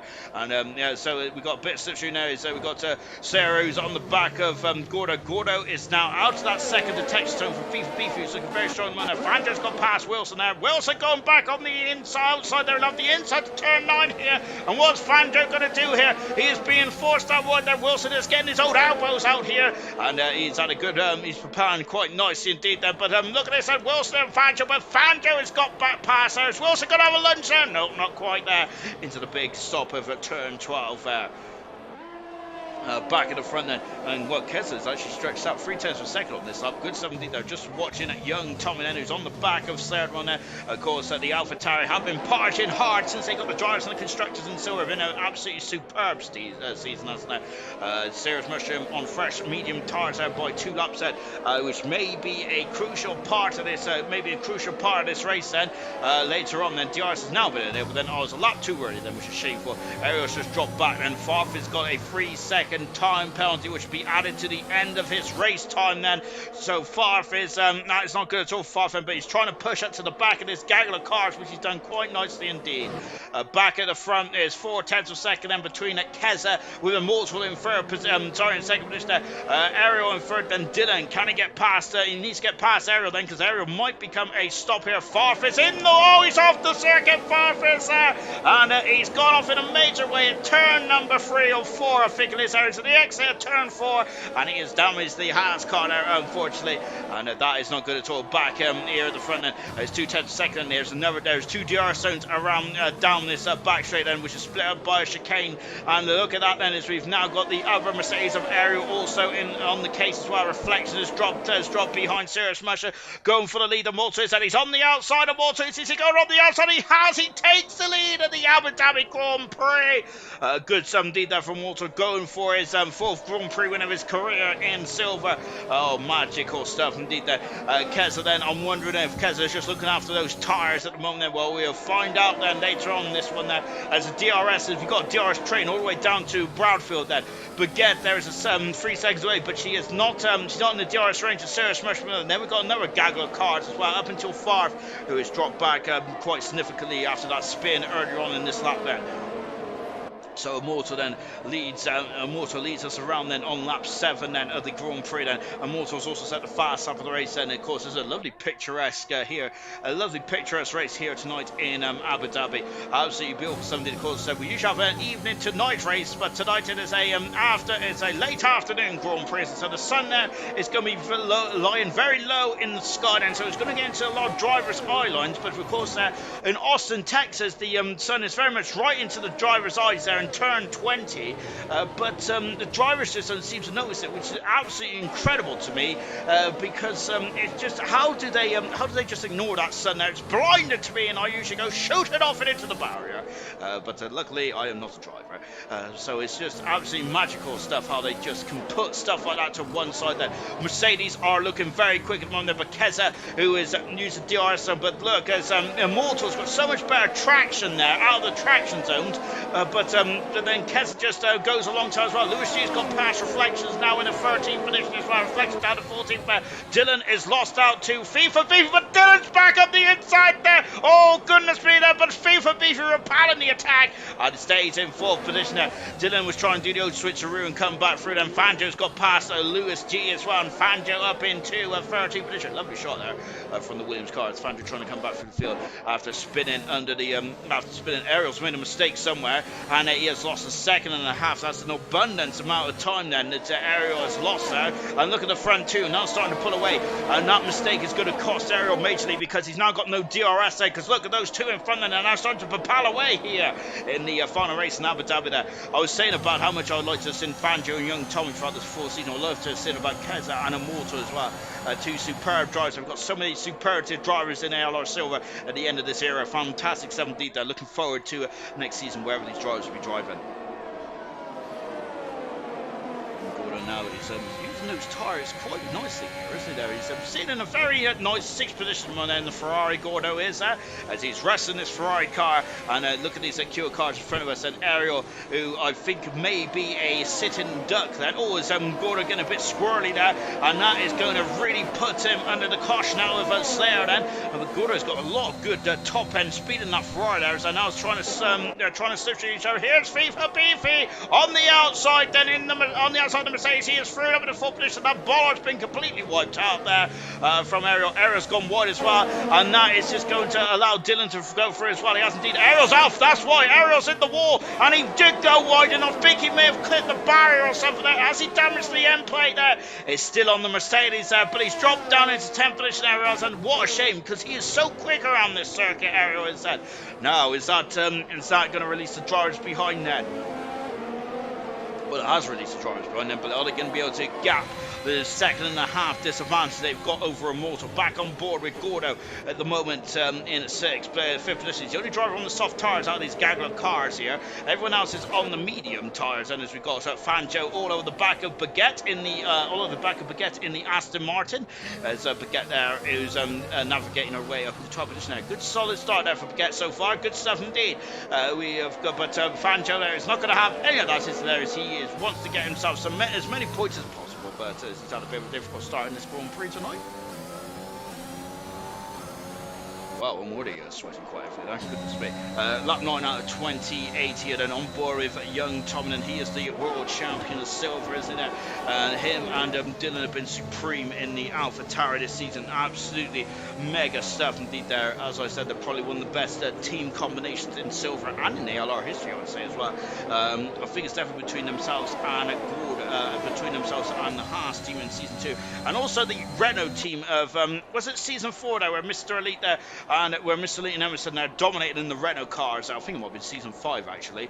We have got it was season 4, wasn't it? It was season 45% fast operator. Fan just got past Baguette, and Dylan's all over the back now. FIFA Beefy gap at the front. The gap is now 2 seconds there between Immortal and Kessler. Look at them, they're all over the back of each other. Dylan is all over the back of FIFA Beefy. Can FIFA Beefy have a strong end then to what has been a overall disappointing season for FIFA Beefy? But hopefully he can end off strong then, and let's see what he can do for next season then. We have got young Tom then, who's all over the back of Slayer as well, but Slayer's had a great run there, hasn't he, off that turn, and Flora now is also had a very quiet but solid run there up into 8th position. Flora, that's good stuff indeed there for the McLaren driver. He had a humongous smash in qualifying, but now he is propelling himself. He's put that to one side, and he's now up into 8th position there. Bradfield is also on the back of these trainer cars, and Bradfield got his first podium of his career in silver last time out, I think it was, or the time before. Supreme drive then for Bradfield. Gap is up 2.2 seconds between 2nd and 3rd position there, so the front two are now starting to really pull away, aren't they, and really maximising this opportunity. That mistake from Ariel then, when he glossed out the DRS zone then, may have hurt the drivers behind him as well. But we'll find out though, because there's a long way to go in this race, and strategy is going to be quite a premium here tonight. With last night as well, remember the race where strategy was a one stopper, about Percy I think was only one of a handful of drivers that can do that. I think that a lot of other drivers wouldn't be able to do that one stopper last night, and I'm thinking the same again here tonight. But a lot of the medium runners are already on 10 laps in, but how long are these medium tyres going to go? They need to go a bit further in the race then if they want to make a one-stop work around here. But having said that, Gordo's doing a great job on those 9-lap road soft tyres. And I'm wondering if having the race earlier on in the day is helping the tyres perhaps. And as Lewis G has just got past Baguette, moved himself up to 13th position there. Baguette jumped down to 14th there, as I think Baguette unfortunately is sinking like a stone there. As go look at this, and it's they're now starting to really condense up. And Dylan's got a 3-second penalty. That is the first of the top 10 drivers that got a penalty here, as Dylan is getting a bit overzealous and behind FIFA Beefy. He wants to get past FIFA Beefy as quickly as possible. So we're just watching Dylan. As we're just watching Dylan now then, who is just on board with us, but getting reflections there. It's on an almighty scrap for 15th and 16th position, and the gap is now 3.3 seconds between Ketzer, who is retaking the lead of the Abu Dhabi Grand Prix. And unbeknownst to me, whilst I've been waffling away again, there's a lot of waffle from me tonight, isn't there? As I said, I did have, his error's got a 3-second penalty as well, but as I said, I have had a couple of waffles for Dylan today, so that's why I'm a little hungry. So Ketzer's retaking the lead then in the Abu Dhabi Grand Prix then, so I'm wondering then if Ketzer does have the pace, and he's just going to now, he was sitting behind Immortal, and now he's really coming back through. Lovely shot here then, as we're just on the helicam here, looking down at Dylan's progress at the moment, which is behind FIFA Beefy, and look at how much time he loses there as well. Now on the hairpin at turn 7, and down the back straight as well then for Dylan, and a lovely backdrop to end the season here in ALR. Now we're just back with Immortal then Kessa. We're on board with the Kessa. Can he become the final ALR silver driver a silver driver to win a race, and in silver we'll find out Dylan's got past and moved past FIFA Beefy and up into third position I should say. A good time indeed. That young Tommy is now all over the back of Slayer then, but Slayer has had a great run there. What about Florin then? Florin is goodness me, very close there. FIFA Beefy's got back past Dylan as well in front of us. Contact there between Serious Pressure. Oh, and look and see them young Tommy now going into the side of Slayer and going through it. I wonder if young Tommy might have been distracted by Florin, and whatever the case may be, but well, he's got that move done then. And I've fitness Slayer. Did Slayer leave the door open there slightly, or to invite young Tommy through? Well, possibly then, but goodness me, that was very aggressive driving there from young Tommy. But aggressive is never is not a negative thing to be in. From when is it there? FIFA Beefy has got back up in the third position there, so good 17 there for FIFA Beefy. Kenza still leads by 5/10 of a second, but Immortal is not leaving him alone, is he? And there is the battle then. Gordo's in the pits, so he's the first driver to go in the pits. Wilson's got a 3-second penalty. Florence in the pits as well. You hope Florence got damaged then when him and young Tommy there came to blows then on that back straight. We're watching at young Tommy as well. He's now a second behind his teammate here. Is that going to be a problem? And he needs to, well, he's back in that second. He needs to get within a second and to get DRS. It's crucial in a track like this because Fanjo is out of the race there, and he has got and Ariel's off as well. It's a full safety car. If they come to blows, and Fanjo's right up the hill. Then he's in the second sector. I don't think they came to blows then because they're quite a long way away then. But Ariel's gone off in a major way as well. Fanjo out of the Grand Prix. That's our third retirement of the race, and now this might push some drivers into a two-stopper here. Oh my golly gosh then. And that is Fanjo. Let me get me Oda spreadsheet up then. That's Fanjo's 5th DNF of the season then. Unfortunately for Fanjo, he's so quick in qualifying, but race trim a different matter there. But let's see, but that's unfortunate for Fanjo there because he spun on the safety car period then. And then he was coming back through the field quite nice indeed there, but I'm not sure if he had a helping hand or what. This is helping Five, isn't it? Now we're allowed to see the safety car because we've seen the safety car in qualifying, which was a bit too early for the safety car. So what is the top rounds going to do? We've just seen pit stoppers for Gordo and for Florin then. Is that going to help or hinder him here then? Well, we're going to find out. They all are under the safety car delta here. I think it's probably hindered both drivers actually, and Gordo has actually just confirmed it as well in the comments there. So Gordo has said that this is not a good time for the safety car, as they probably would have wanted to use some qualifying laps there to propel himself in front then into the pits. There comes Keza, comes Immortal. I think that all the drivers come to the pits. Young Tommy. Oh goodness me then, and this is a problem for the AlphaTauri team now because young Tommy's going to have to queue here. He is surely going to lose an abundance amount of time there as the Mercedes is going to work then. And yes, so look, the constructors champions there. Oh goodness me, another great then, but here tonight then it's going to be a double stack here. Soft tires is on Dylan's car, and now young Tommy's in the pits as well. How much time has he lost? Then he might be behind Serious Mushroom here. He is. Oh, now he's gone. But yeah, young Tommy's only lost one position, but it's so well we'll soon find out because Gordo is coming across as well, and Florin is there. Look, Florin's just gone over the top of Tommy here. Gordo is through. Florin is through as well. Young Tommy's accelerating. They can race until the end of that safety car. Sorry, the end of the pit lane now. And young Tommy has lost a couple of positions there. A nightmare scenario then for the AlphaTauri. That's the problem having two top draw drivers there, isn't it? Unfortunately. Ariel saying I was losing too much traction as well, unfortunately. Wilson now coming out of the pits in 12th position. Ariel in 13th for reflections on hard tires, soft tires of Get, and as far also in the pits as well. So now then is Farf in the pits, and he's going to throw what tires are going to throw on them for Farf, who has had a bit of a miserable day today. Farf has actually there, but let's see then. This is a reprieve for he just might well lead then. 13 on lap 13 now, 28, and one of those hard tires goes to the end actually. I'm thinking so. What about those soft tires? Don't think those soft tires can get to the end from here. But I have been wrong about tyre strategy. I'll probably be wrong about tyre strategy on this instance as well. Farf accelerating out of the pit exit then, and away he goes there, and back out onto the circuit as well. And just down the hill as well. And so he's just going to catch it to the back of the safety car. Because I don't think he's got any delta now, is he? The delta has disappeared because the crocodile's caught up behind the safety car. So Farf can go as quickly as he likes then and catch up to the back then. In terms of penalties at the moment, and everyone's got 3-second penalties. Well, everyone who's got penalties got a 3-second penalty. And they are Farf, Ariel, Wilson, and Dylan. All 3-second penalties so far as we come up to half distance here in the Grand Prix. It's just the safety car Crocodile's already condensed quite quite closely together, as it just shows how close this Grand Prix has been in Silver. And fantastic, just shows ever since Silver first came on air in the season 3 of ALR, back in the Russian Grand Prix as the first ever race in Silver. Of course, we had I think we had Glock Faxland, and I think it was an F1 2019 as well. Those three were very much the quick drivers of the first season of Silver, and I think we had Poorly Orange as well, didn't we? Also driving in Silver at one stage there. Very quick drivers indeed there, weren't they? But I think behind them, it was so close in terms of racecraft and everything like that. It was absolutely brilliant to watch there. And Silver has very much had this, has very much been like this ever since. Reflections and Baguette there is both on the medium tyres now. So they're going to try and go to the end of the Grand Prix, I think. And they're going to go out in front of Farf, because Farf is just propelled across there. He is up into 14th position now, Farf is in the Haas car. And he is just captured to the back of Crocodile. Reflections out, Baguette out as well on those medium compound tyres then. So they're just going to catch it to the back of the Crocodile. That 14 out of 28 here in the Abu Dhabi Grand Prix.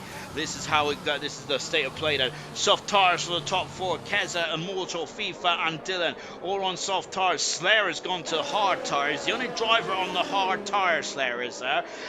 We have got Gordo and Florin, who came to the pits a lap before the safety car. So they've got one more lap on the medium tyres, those two drivers have. And of course, I'm not sure. Was Florin on the soft tyres? Well, I think he was, wasn't he? I should really pay more attention. Good grief. But both those drivers, if they, I know Gordo's on the soft tyres there, so one of those drivers go to the end, I'm not willing to strategy. Yeah, Tommy there, of course, was held up in the pit. Was held up in the pit lane. Safety cars in the end. That's exactly what we want to see. Young Tommy has lost 3 positions there because of that pit stop window there. Bradfield in 9th position. Serious Special has propelled himself up in 10th position, all on soft tyres there. Medium tyres for Lewis G, and I think all the other medium runners there. Every driver on the medium tyre at this station, I think, could go to the end of the Grand Prix. Everyone else, I think, on the soft tyres may need to come back in the pits, and I know a lot of you are probably screaming at the your screens there, maybe saying, you ginger fool. That is not the case at all then, but I don't really know much about strategy, which you probably guessed by now, but I'm sure it makes it a bit more exciting for me anyway, maybe not for the rest of you guys. Right then, we're going to get racing just a jiffy then. Just completing off the order in order. Far Reflections and Baguette have just come back into the pits on the medium tyres, and they're expected to go to the end of the Grand Prix. Wilson there on soft tyres. When is Keza going to drop the hammer? Keza and Immortal have been so closely matched in this race. It's been absolutely fantastic to watch that. This safety car has reeled FIFA and Dylan back into striking distance and I think that them two are going to be a major factor in this race. And Keza does not want to go until the very last moment here. FIFA Beefy, I think, is on the wrong part of the circuit. And when is Keza going? And he's not going yet. Then when is he going? He is gone now. And we're back racing and here in Abu Dhabi then. And so Keza leads that as Young Tom's already got past Florida. Wilson's already got past as well. Ariel's dropped down the order. Gordo has got past there, but Slayer is now back on the inside. A bit of a swapperoo then between those two drivers. And Gordon would like to get past there as quickly as possible here with Slayer on the hard tyres there. It's very close and no DRS in for the first 3 laps here. Young Tommy's already got past one driver, and can he get past Gordon as well? Serious Rusher and Wilson are Wilson's gone flying off there. I think that Wilson has made a mistake there. He's only got a 3-second penalty for that, Wilson. That's goodness me. But unfortunately he's dropped back down the order, and now we've got he's gone the wing, Wilson has, like, goodness me. So it's more than a 3-second penalty. I think Wilson may have gone to the back of someone there, and he has lost the whole of the wing section now. Now we've got Farfa also having a look on the inside of Lewis G. He's going up the inside. Farfa is that passes yellow flag then, and a yellow flag. What is occurring then? I think that pick him up in Wilson just getting out of the way, unfortunately. Young Tommy is now all over the back as well. We've got Serious Mushroom then, who is quite close to the back of Bradfield as well.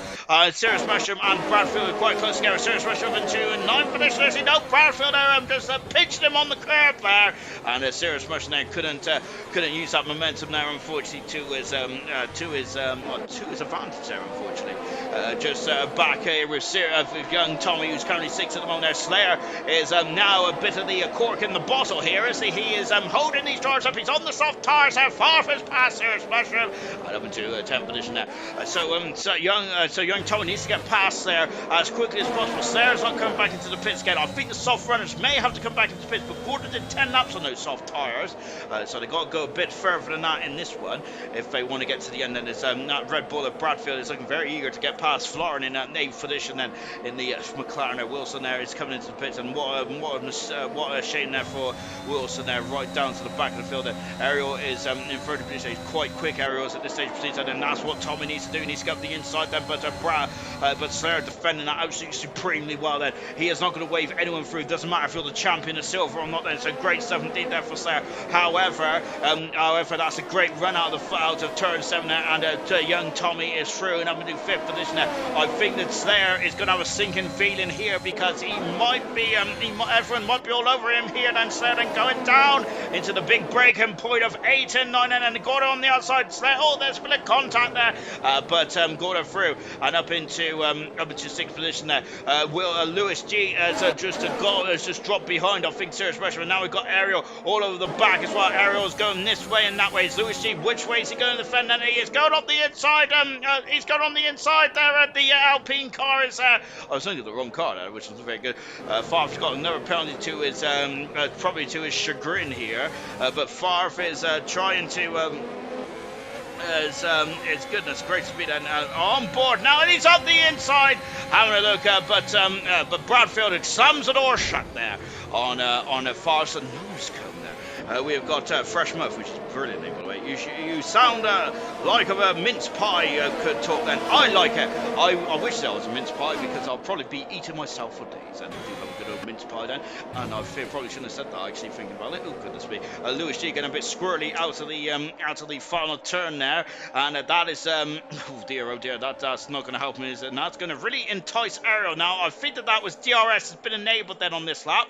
Ariel then right underneath the gearbox of Lewis G, then 5/10 of a second between Keza and Immortal. FIFA Beefy is still in the DRS zone, but the front two are just too quick, I think, for the rest of the field at the moment. Goodness gracious me then. Down the back straight then, so we're going to see the DRS drag reduction system open then on the back of these rear wings then, and look, and there they go then. And now then, this is where the DRS train really comes into it, so you've really got to make it work. And Florence already made it work. Then what about the second Red Bull then? And the second Red Bull is having a look at the inside. There's a pinch point. There's contact and Bradfield there. And I think both Red Bulls have gone, and the other Red Bull spun as well. And look, Bradfield has somehow found himself back in 9th position. How do you do that? My goodness me. Well, they call him Dynamo. He's a magician. Fantastic for Bradfield. He's up to 8th position. Slayer down into 9th. There's cars all over the show now, isn't there? Oh, grief, my word there. Oh, golly gosh, then as they go over the curbs. Ariel up into 11th position, and Lewis G down to 12th. Serious Mushroom in 30th. Oh, getting him a bit pinchy on the Odom exit there. Oh, goodness me, Squires. Well, that was getting very close indeed, wasn't there? I don't know how Bradfield there was spinning around then, and all of a sudden he's back into 8th position where he started there. what a bit of luck there from Bradfield. Fantastic. Lap 17 out of 28, and we're on the final 12 laps of the Abu Dhabi Grand Prix. Thank you very much for keeping me company tonight on this very lonely Monday afternoon. As Favre is in the pits, and Ariel up into 10th position as well. We've also got Serious Musher in the pits as well. That is a major problem there for the Haas team, because that's going to be a double stack there. Keza is still in front of Immortal at the moment, but he cannot, he's not being left alone by Immortal, is he? Because look, there he is, and Immortal is on his gearbox then, all over the Alfa Romeo like a bad suit then, down the back straight then. Serious Mushroom is a very unhappy chappy then, because something has gone majorly wrong for Serious Mushroom. I wonder if it was down this area of the circuit, down this area of the circuit when the Red Bulls were having a couple of issues then. That straight is not long enough then, unfortunately, for Immortal. And the Serious Mushroom, unfortunately, has also got a queue up as well, so that just compounds his misery, unfortunately, for Serious Mushroom there. And what a shame indeed then for probably a bona fide silver legend. And here's Immortal on the outside, and Dylan's on the outside as well. Immortal takes the lead in the Abu Dhabi Grand Prix. Dylan has passed as well. Gordo has also got past young Tommy, I think. Now he has indeed, you know. And Gordo's up in the 5th position there. And now is the medium tire starting to come to fruition now for Gordo. He's the medium tire, the best tire to be on. Oh my golly gosh, man. Who is going to win the Abu Dhabi Grand Prix? I'm on the edge of my I'm on the edge of what's left of me bed at the moment there. Oh my word then. And I'm too scared to move, to be honest with you, because I think it's going to collapse. watching Florin, who's on the medium tyres, and Gordo, I think, maybe on the right tyre at the moment. I think he's on the right strategy, Gordo is here. Immortal set the fast half of the race, though, on those soft tyres. But I think that Gordo has really played it a shrewd move there. He's not happy about the safety car timing then, but this could be very interesting indeed then. So we've got Ariel all over the back of Sarah, and Sarah at the moment is on the hard tyres then, and I think Sarah didn't have no option but to go on the hard tyres, and I think that safety car has really hurt Slayer's strategy call here. But let's see how this one goes then, because Slayer does not need to come in the pits again. I've got some queries about the soft tyre runners there. I think the soft runners will have to come in the pits again, judging from the race last night. Oh gosh, there, and the arrows just knocked Slayer a bit off kilter there. Was set the fast up the race, and he is through. And looks, young Tommy is dropping down the order as both the medium runners are through. We've got yellow flags and his Farfus having an incident. It's turn free again. It's a virtual safety car here, and Wilson there almost into the back of Farfus. That was an unsafe re-entry onto the track. No, albeit Farfus still on the track then, but yeah, that was an unsafe re-entry there for Farfus. So I think that Wilson maybe sharing a word or two there for Farfus after this race then.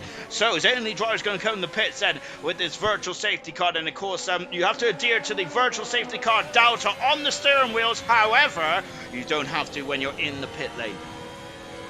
So I wonder if any drivers are going to come in the pits, and is it going to cause a ruckus for the final stage of this Grand Prix?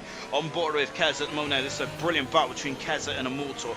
More to come. I want to see more of this. This is absolutely fantastic stuff indeed there between the top two of Silver here tonight, and they're not top two in the championship there, but my word, then they've been absolutely supreme, haven't they, tonight? Dylan and FIFA Beefy are coming into the pits, and Florence in the pits as well. I'm surprised by that then, because Florence in the pits, I'm certain that the medium tires go to the end here. However, then, but let's take a look then into the pits. Out comes in, and so then DRS has been able to do a back race. I'm surprised at Florence in the pits there, but yes, they're all on the soft tires, and they should get to the end from there. Lewis G, Reflection and Baguette then are on the medium tyres, and Bradfield has gone out to medium tyres, while Arrow also in the pits is far from Wilson, and unfortunately a bit too far back to what they're hoping for some kind of safety car, as Immortal is weaving there at the moment then, so I'm not sure what's happening there between Immortal and unless he's just trying to get tyre temperature then, but Keza takes the lead in the Abu Dhabi Grand Prix. I'm not sure if that's orchestrated or if there's something else got a bit awry there, but Keza leads the Grand Prix. Immortal is dropped down into second position there, but more to come. I think that as Lewis G has got through and up into fifth position there, but Immortal retakes the lead then. I wonder if it was gamesmanship actually there, because of course there is well, there's only one DRS detection zone actually, isn't there? No, there's two, isn't there? There's two DRS detection zones, isn't there? So I'm wondering if Immortal wanted a DRS detection zone for the second straight there to retake that position back then. So, of course, then we got another 9 laps in this end, so we may have a couple of gamesmanship going on now. As FIFA Beefy's on the outside of Dylan here. Look at that, and great indeed that Dylan, the third air bronze champion there. Of course, his consistency was second to none last season, wasn't it? And this season as well, he's been supreme. He may finish at the moment now. He's on course for fourth in the World Championship. Dylan is, he was third. He was in the top three for more often than not then in ALR Silver. He has been a supreme addition to the Silver grid, and it's been a joy to watch Dylan. It's been a joy to watch all these drivers. Absolutely fantastic. And I'm going to miss commentating on a lot of these drivers going forward, because they have been absolutely magnificent, haven't they? Immortal and Kazan, and it's been an absolute joy to just watch these two heroic gladiators in action now. They've been magnificent stuff indeed there. As just now on board, then going down the back straight as well, and Immortal is Immortal there, who's now going to be maybe feeling a bit of the pinch here as well as Keza. There he is, and he's coming down the back straight as well. Look, there is Gordo in third position. Sir Tommy not too far away either, but it is Gordo 2 seconds away. He's about 2.8 seconds away on the medium tires. Those medium tires will last longer than the soft tires, and this is going to get very interesting indeed. Then FIFA Beefy just got past a yellow flag in one. There was one McLaren's gone off. Keza is now back up into the lead of the Grand Prix. Wilson is recovering back on circuit, and Keza retakes the lead of the Abu Dhabi Grand Prix. Wow, that was a very good run of form there, wasn't it? But FIFA Beefy's now got past Reflections one. Look at this, what is going on here then? And now we've got Dylan up into numbers. He's going to get 2 in one straight. Dylan's out of look, he's up the inside, passes Reflections there. Great manoeuvres there from Dylan, and he is now up into 8th position, getting past Baguette and Reflections on the same straight then. The yellow flag in one, because we've got the we got another Haas car having issues there, and Favre's out of the Grand Prix. That safety, this safety car may throw the cat amongst the pigeons here tonight. Then, if there's a safety car, I should say then, and Keza as predicts a safety car, and is a safety car because safety car is coming out there. Immortal has stayed out. Is that a crucial mistake there for Immortal? I'm going to say I was thinking that without a safety car, Gordo may have had this one. Lewis G's got a 5-second penalty. I've just seen Ross G make a comment there as well. I think he may have jinxed his brother, unfortunately. We'll read that out in a minute. Immortal, I think that this may be a mistake from Immortal potentially, but Keza, who is now coming out of the pits, is he going to get out in front of Florin here? Florin made a pit stop not too long ago then, but Keza is now in 6th position, Florin in 7th, far off in a big way here. And now Lewis G out of the pits, but he has a 5-second penalty, which if he doesn't have to pit again, will be added on to his race time at the end of this one. And Bradfield is in 8th position now. 9th position is Lewis G. 10th is Ariel. Slayer is now on soft tires on 11th position. Reflection in 12th. Baguette in 13th position. Serious Mushroom and Wilson will be happy with the safety car as they get themselves back into this one. Everyone else is pitted apart from Immortal, Gordo and young Tommy then. So Gordo is going to probably be absolutely devastated by this. It's going to be absolutely devastated by this because of I think that he was on the race winning strategy up until this safety car. It's the third safety car of the third safety car of the Grand Prix as well. Lewis G's got another penalty. Goodness me, he's had a 5-second penalty. Now he's had another penalty as well. Then to add to compound to his issues at the moment. Lewis G is in the wall and he's off the circuit. Is he in the wall? Where is he?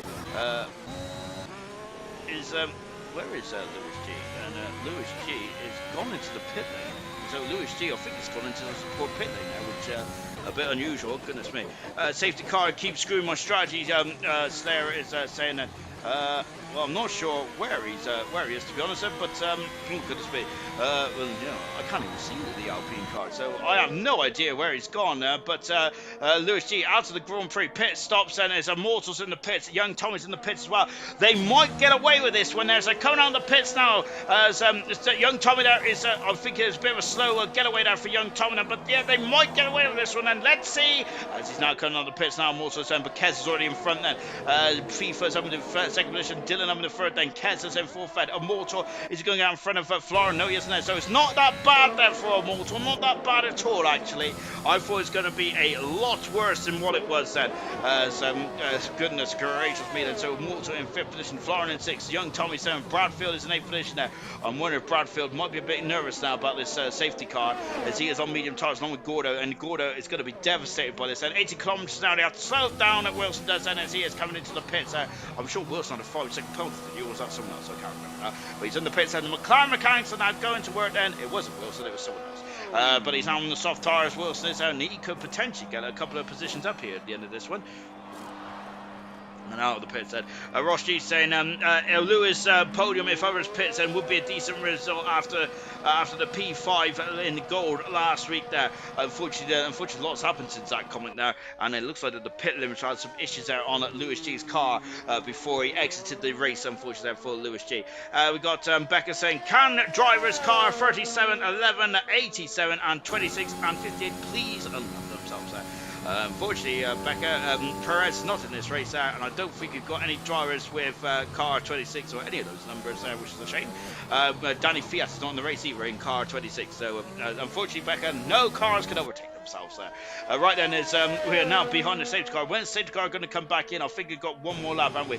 Gordo is going to be feeling very vulnerable with FIFA, BP and Dylan on newish, fresh tyres there. As Gordo is just, goodness me, he's very unhappy about that safety car there. Yes, he's not that damn safety car. So Gordo then is staying out. And to be honest, it's very difficult to drive now because you're going to track position, but you may be on the wrong tyres. It's such a shame, isn't there, with these safety cars coming at the wrong time. Remember, it did potentially cost Hamilton the World Championship, potentially there, but of course that is for a different debate for a different. Be making an appearance on the podcast for next season, potentially. But Wilson out there, who's at the back of the field, they just catched up. And Sirius Busher, who is going across the line as well on 5 lap of medium tyres. And surprised that Sirius Busher ain't come to the pits and gone to a fresh set of soft tyres unless he's run out there. unless he's run out potentially.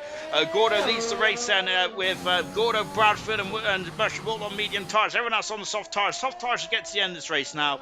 Shouldn't have no problems at all then. I wasn't sure the soft tyres get to the end without this final safety car, which is going to make the Grand Prix very intriguing indeed. 5 retirements in this race, and out of the 19 that started, Mars Game Malnada unfortunately didn't get past the finish line in their final race in silver.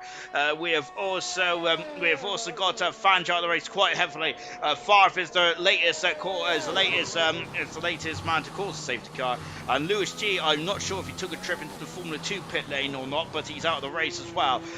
We're just on board with Wilson. He's just catching to the back of the Crocodile. You can see I think that's Serious Rush in the distance there in that white Haas car. I think Serious Rush should be looking forward to seeing the back of this Haas car, unless he gets randomly drawn into it for next season, which has got everything crossed that he doesn't want to be in that car for next season. But of course, there it is, a random draw. Now then we're just waiting for the safety car to come in, and when it's burnt, there it is, and the lights are off, and the safety car is back in then, so Gordo is going to be leading this away then, and let's see as well, Lewis G cannot believe it then, so there's something, there must have been a technical problem there for Lewis G. Unfortunately, he is out of the Grand Prix after what has been a superb race up until this point then. Let's get back racing then for the Abu Dhabi Grand Prix, lap 24 out of 28, and 4 laps to go in this one then, in the beautiful sunny picturesque race here in Abu Dhabi, which probably threw a curveball then for these drivers. Gordo has not let the safety car go just yet, and so Gordo is using a completely different tactic here to what Mortal and Keza did earlier on this race. I can't remember which one it was now. There's Berman under, and Gordo is now slowed them right down just out of the hotel. There they are then, and FIFA Beefy, can he get his first Grand Prix win in silver then? He should have had a Grand Prix potentially in the Spanish Grand Prix, but he ran out of fuel, didn't he?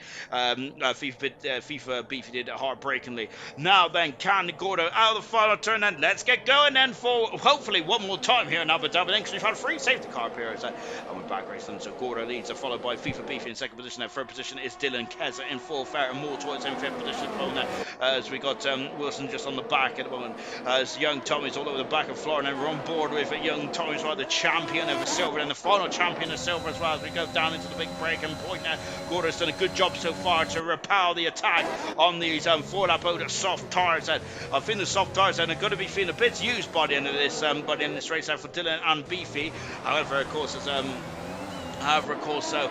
definitely, you've got to really go for it, haven't you, there? Look at this, and now there's slipstream meter, no DRS, and we might have DRS then on the second to last lap, or maybe in the final lap here, as FIFA is closing, but not enough then, so it's going to be the second, straight then. He's got a lot of deployment there, FIFA Beefy has it, so here we go then, but however, he's had a bit of a sluggish launch off of turn 9, and that has really allowed Dylan to have a look there at the inside. That's a McLaren of Florida up the inside of a Mortal, not quite going into the big stop of 11 and 12. A hop, skip and a jump over the curves. Slayer on the inside of Ariel then, but I think that was going to end in tears. Baguette dropping down to 14th position there. Gordo still leads the Grand Prix, doing a great job at the moment there as he is leading this race here in Abu Dhabi.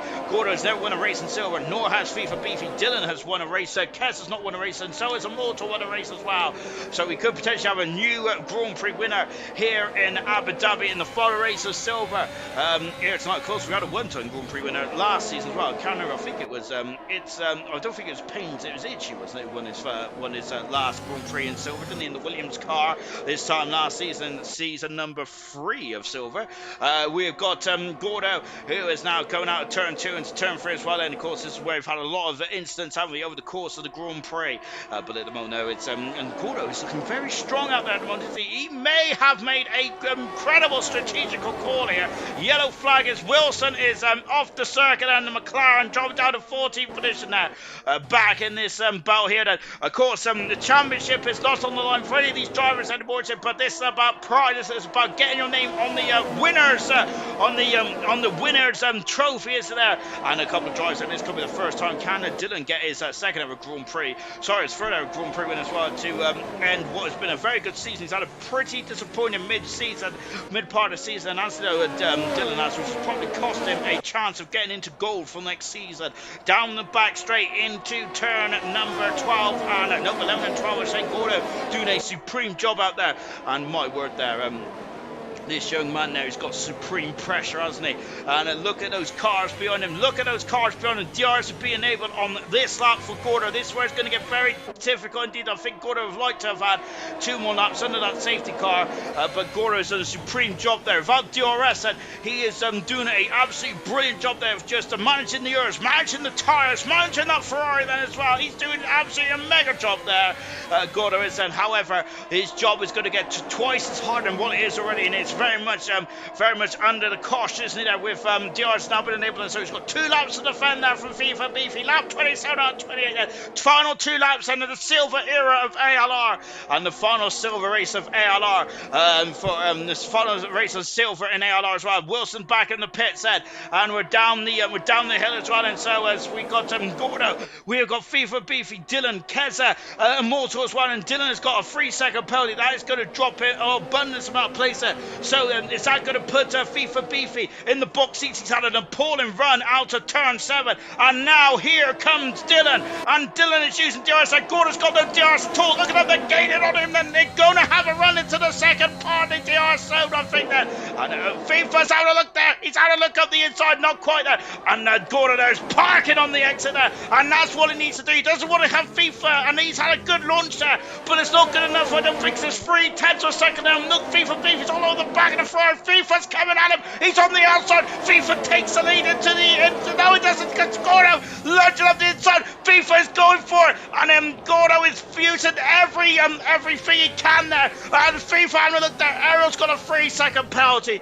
Great driving from Gordo. Goodness me, it was just about within the realms of the rules here, wasn't there? As he is pushing. 1 more lap to go for Gordo. Bullet is going to be very much edge of the seat performance here now, isn't it? Gordo has just got 1 more lap then.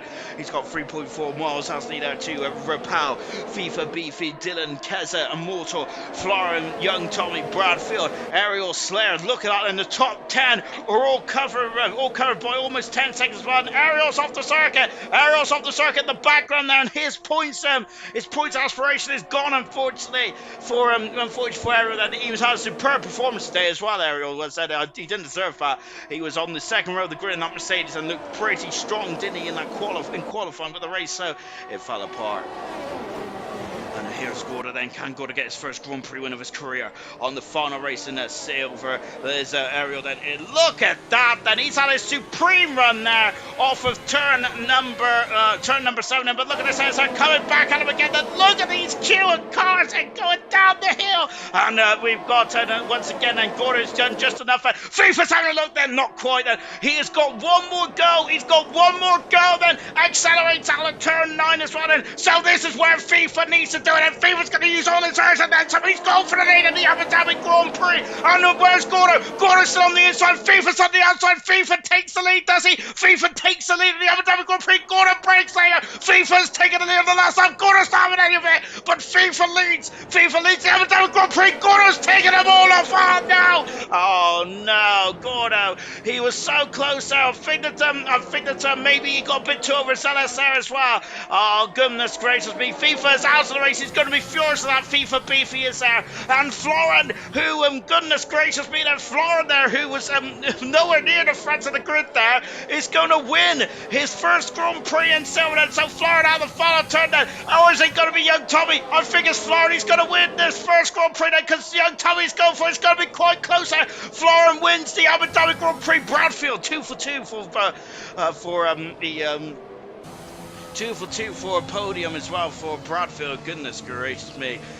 What an end to the race there. Young Tommy 2 times per second away then, but he ends the perfect season, Young Tommy does there. But it is Florin, his first Grand Prix win of his career in ALR Silver. Superb stuff indeed, and that gets him out of the relegation zone. So fantastic stuff there from Florin, and he is going to be overjoyed with that result. Really good stuff indeed there. What an end to the Grand Prix. What an end to Silver as well. But yes, I think there's going to be some drivers there who are going to be a bit unhappy with that one there.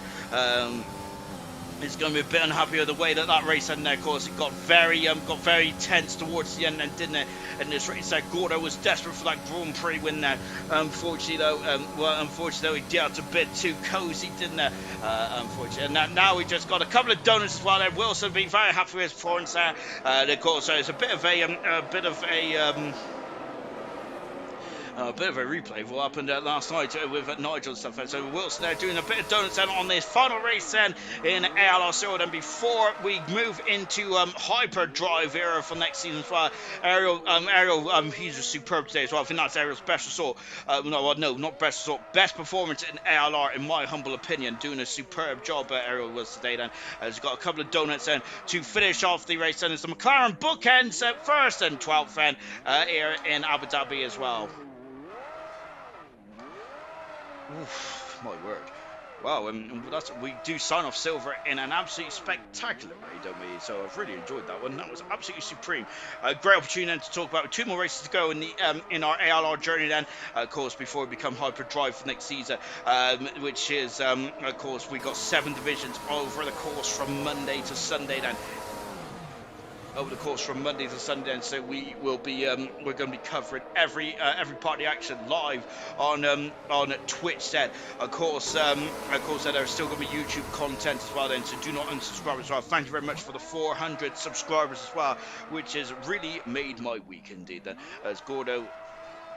It's got a 20-second penalty then for ignoring the flag then, of course, as we've got all kinds of shenanigans going on now as, my goodness me, what's happening here?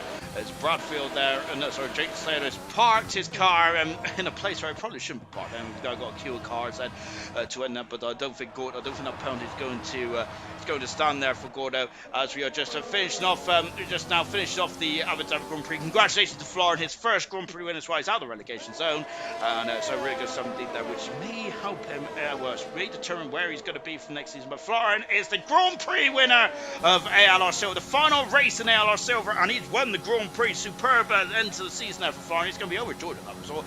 Young Tommy gets draw today as well after a strong drive fed through the field, and Bradfield is on the podium for the second time in a week, I think. This goodness me.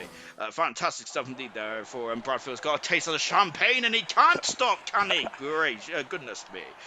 Right, we're going to take a far look at the classification then from silver as well. Not in terms of the championship, it all been wrapped up on it there. Of course, the Constructors' Championship was already in AlphaTauri's pocket. The Drivers' Championship for Young Tom is also in his pocket as well. But we will be... But of course, before we go, we'll be having a final word from the champion, young Tommy, Florin and Bradfield. But before we do so, final classification from the Abu Dhabi Grand Prix. Florin, his first Grand Prix win in ALR Silver and the final race in ALR Silver as well. Great stuff indeed there for Florin. Young Tommy finished second today and he's finished off an absolute perfect season. Really good stuff indeed there. Bradfield, he hasn't had a podium in his whole career, and so now he's had 2 coming along at once. It's like buses. Well done indeed there for Bradfield in third position. Slayer in fourth position. Slayer is not happy with his teammate there, as he felt that he should have got third. Immortal in fifth position. Reflections finished sixth. I'm sure that Gordo was seventh there. Eighth position was Dylan. Ninth position was Serious Mushu. And Baguette, I think, will get the top 10 then. Ariel just outside the points in 11th position. Wilson, 12th position. Well, did Keza retire? I thought Kez was in there as well. Maybe I think the Kez may have got a point as well, actually. So the final classification is a bit backwards there. FIFA Beefy in retired from the race there, along with Lewis G, Farf, Fanjo, Welshman, Ida, and Marsky from the Abu Dhabi Grand Prix. Florin, my golly gosh, said a fantastic race today for yourself, and you got a win there. But I think in the end of the final lap, you were 7th, wasn't you?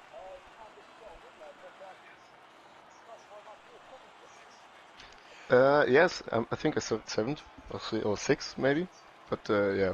Oh, stuck behind the cars all the time. How difficult was it to overtake around here? Even with the DRS, it looks like it was very difficult because you had a lot of DRS trains out there.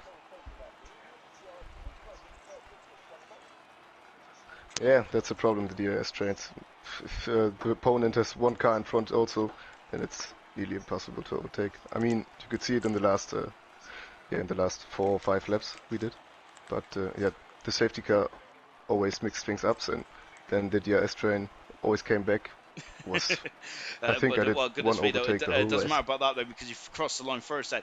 And I've been saying this, you've had a lot of bad luck since you've come into the McLaren team. So do you think this is a bit of justice served?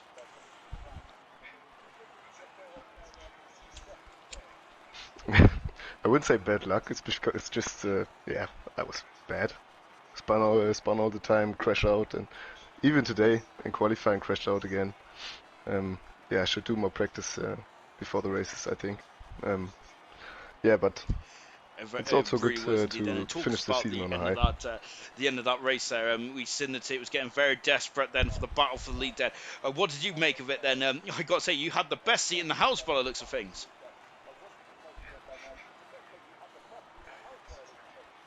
Yeah, I mean, I was expecting it at the time, I think, because I always stayed behind, I think, Bradfield or someone in P6, and yeah, you couldn't overtake, as I said. And sometimes, or at some time, I thought, yeah, give them a few corners, then they crash out.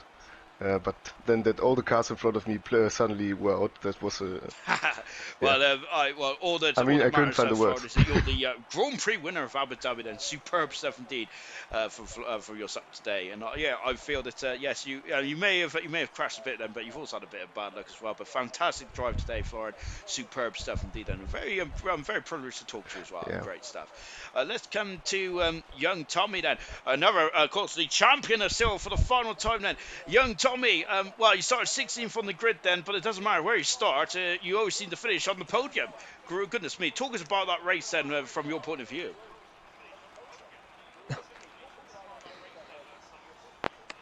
It was quite interesting. I got a good start. Seeing the incident with Wilson in front with 3 cars in the wall. That gave me, I think, 7 positions into turn 1 and to the safety car. Yeah, I went for the soft mid-race on the second safety car, I think. And that last safety car pretty much saved me because those softs were going off. Yeah, that last lap, I'm not sure what happened there. Like, I was expecting someone to spin out or something, but It's an incredible last yeah, lap. podium I didn't expect at all. Golly gosh, there. Do you see what happened in turn 1 there? Because I'm not sure. Did Wilson spin up his rear wheels and go into the side of Maldonado and Marsky, or was it the other way around?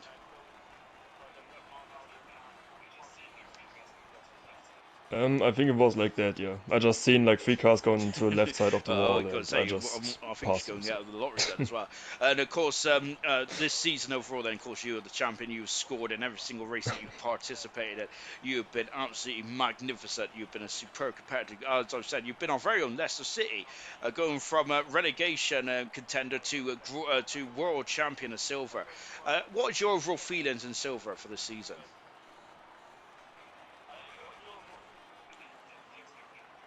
Yeah, I mean, I didn't expect anything like that on the start of the season. Like, I knew where my pace was last season. I knew that I was very close to the relegation zone and just pretty much hope for like a good midfield position. Like, fighting with the pack, but nothing like being a champion or getting even in the top What 3. is your That wasn't aspirations for expected. next season? What is your aims? Are you going for another title?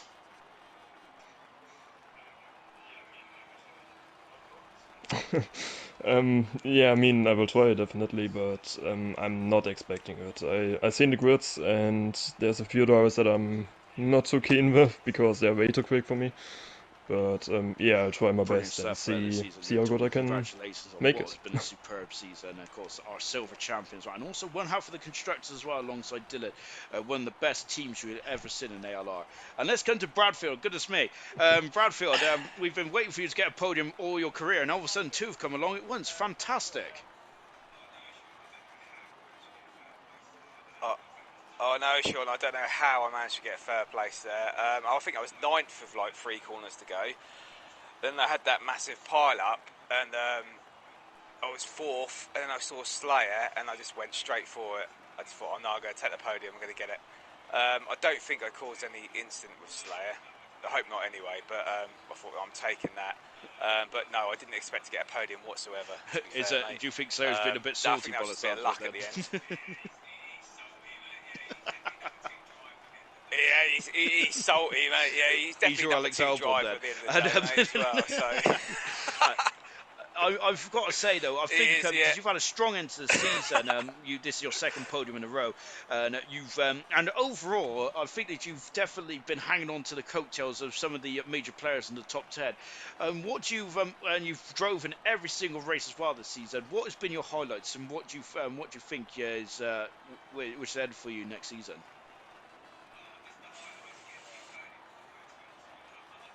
Oh, just the highlights are getting 2 podiums in a row, to be honest with you, the whole season, to be fair. But for next season, I think I'm in Division 4, so I'm not going to say I'm going to go for the title. I don't want to be cocky or anything. Try and get a couple of podiums. Just take one race at a time, to be fair, in that league. Like I say, it's a brand new league. I don't know. I know a few drivers, but it's a hard one, to be fair. And so are we as well. Brilliant stuff indeed. Thank you very much to everyone that has participated in Silver over the course of the 4 seasons. Been absolutely fantastic stuff indeed there. Wilson finds it funny that you didn't cause any incidents at Bradfield. And we're going to leave it there, I think. We are now back in action then for bronze tomorrow night. Then we've got the Constructors' Championship on the line for bronze in Abu Dhabi. So we have got one more silverware to go. We're looking forward to that one. Join us tomorrow night, 7:30 UK time then. Ayrton and Ayrton and Joseph have got something to settle then for that battle for second in the championship as well. And what about Theo? How is he going to finish off the season as the youngest ever ALR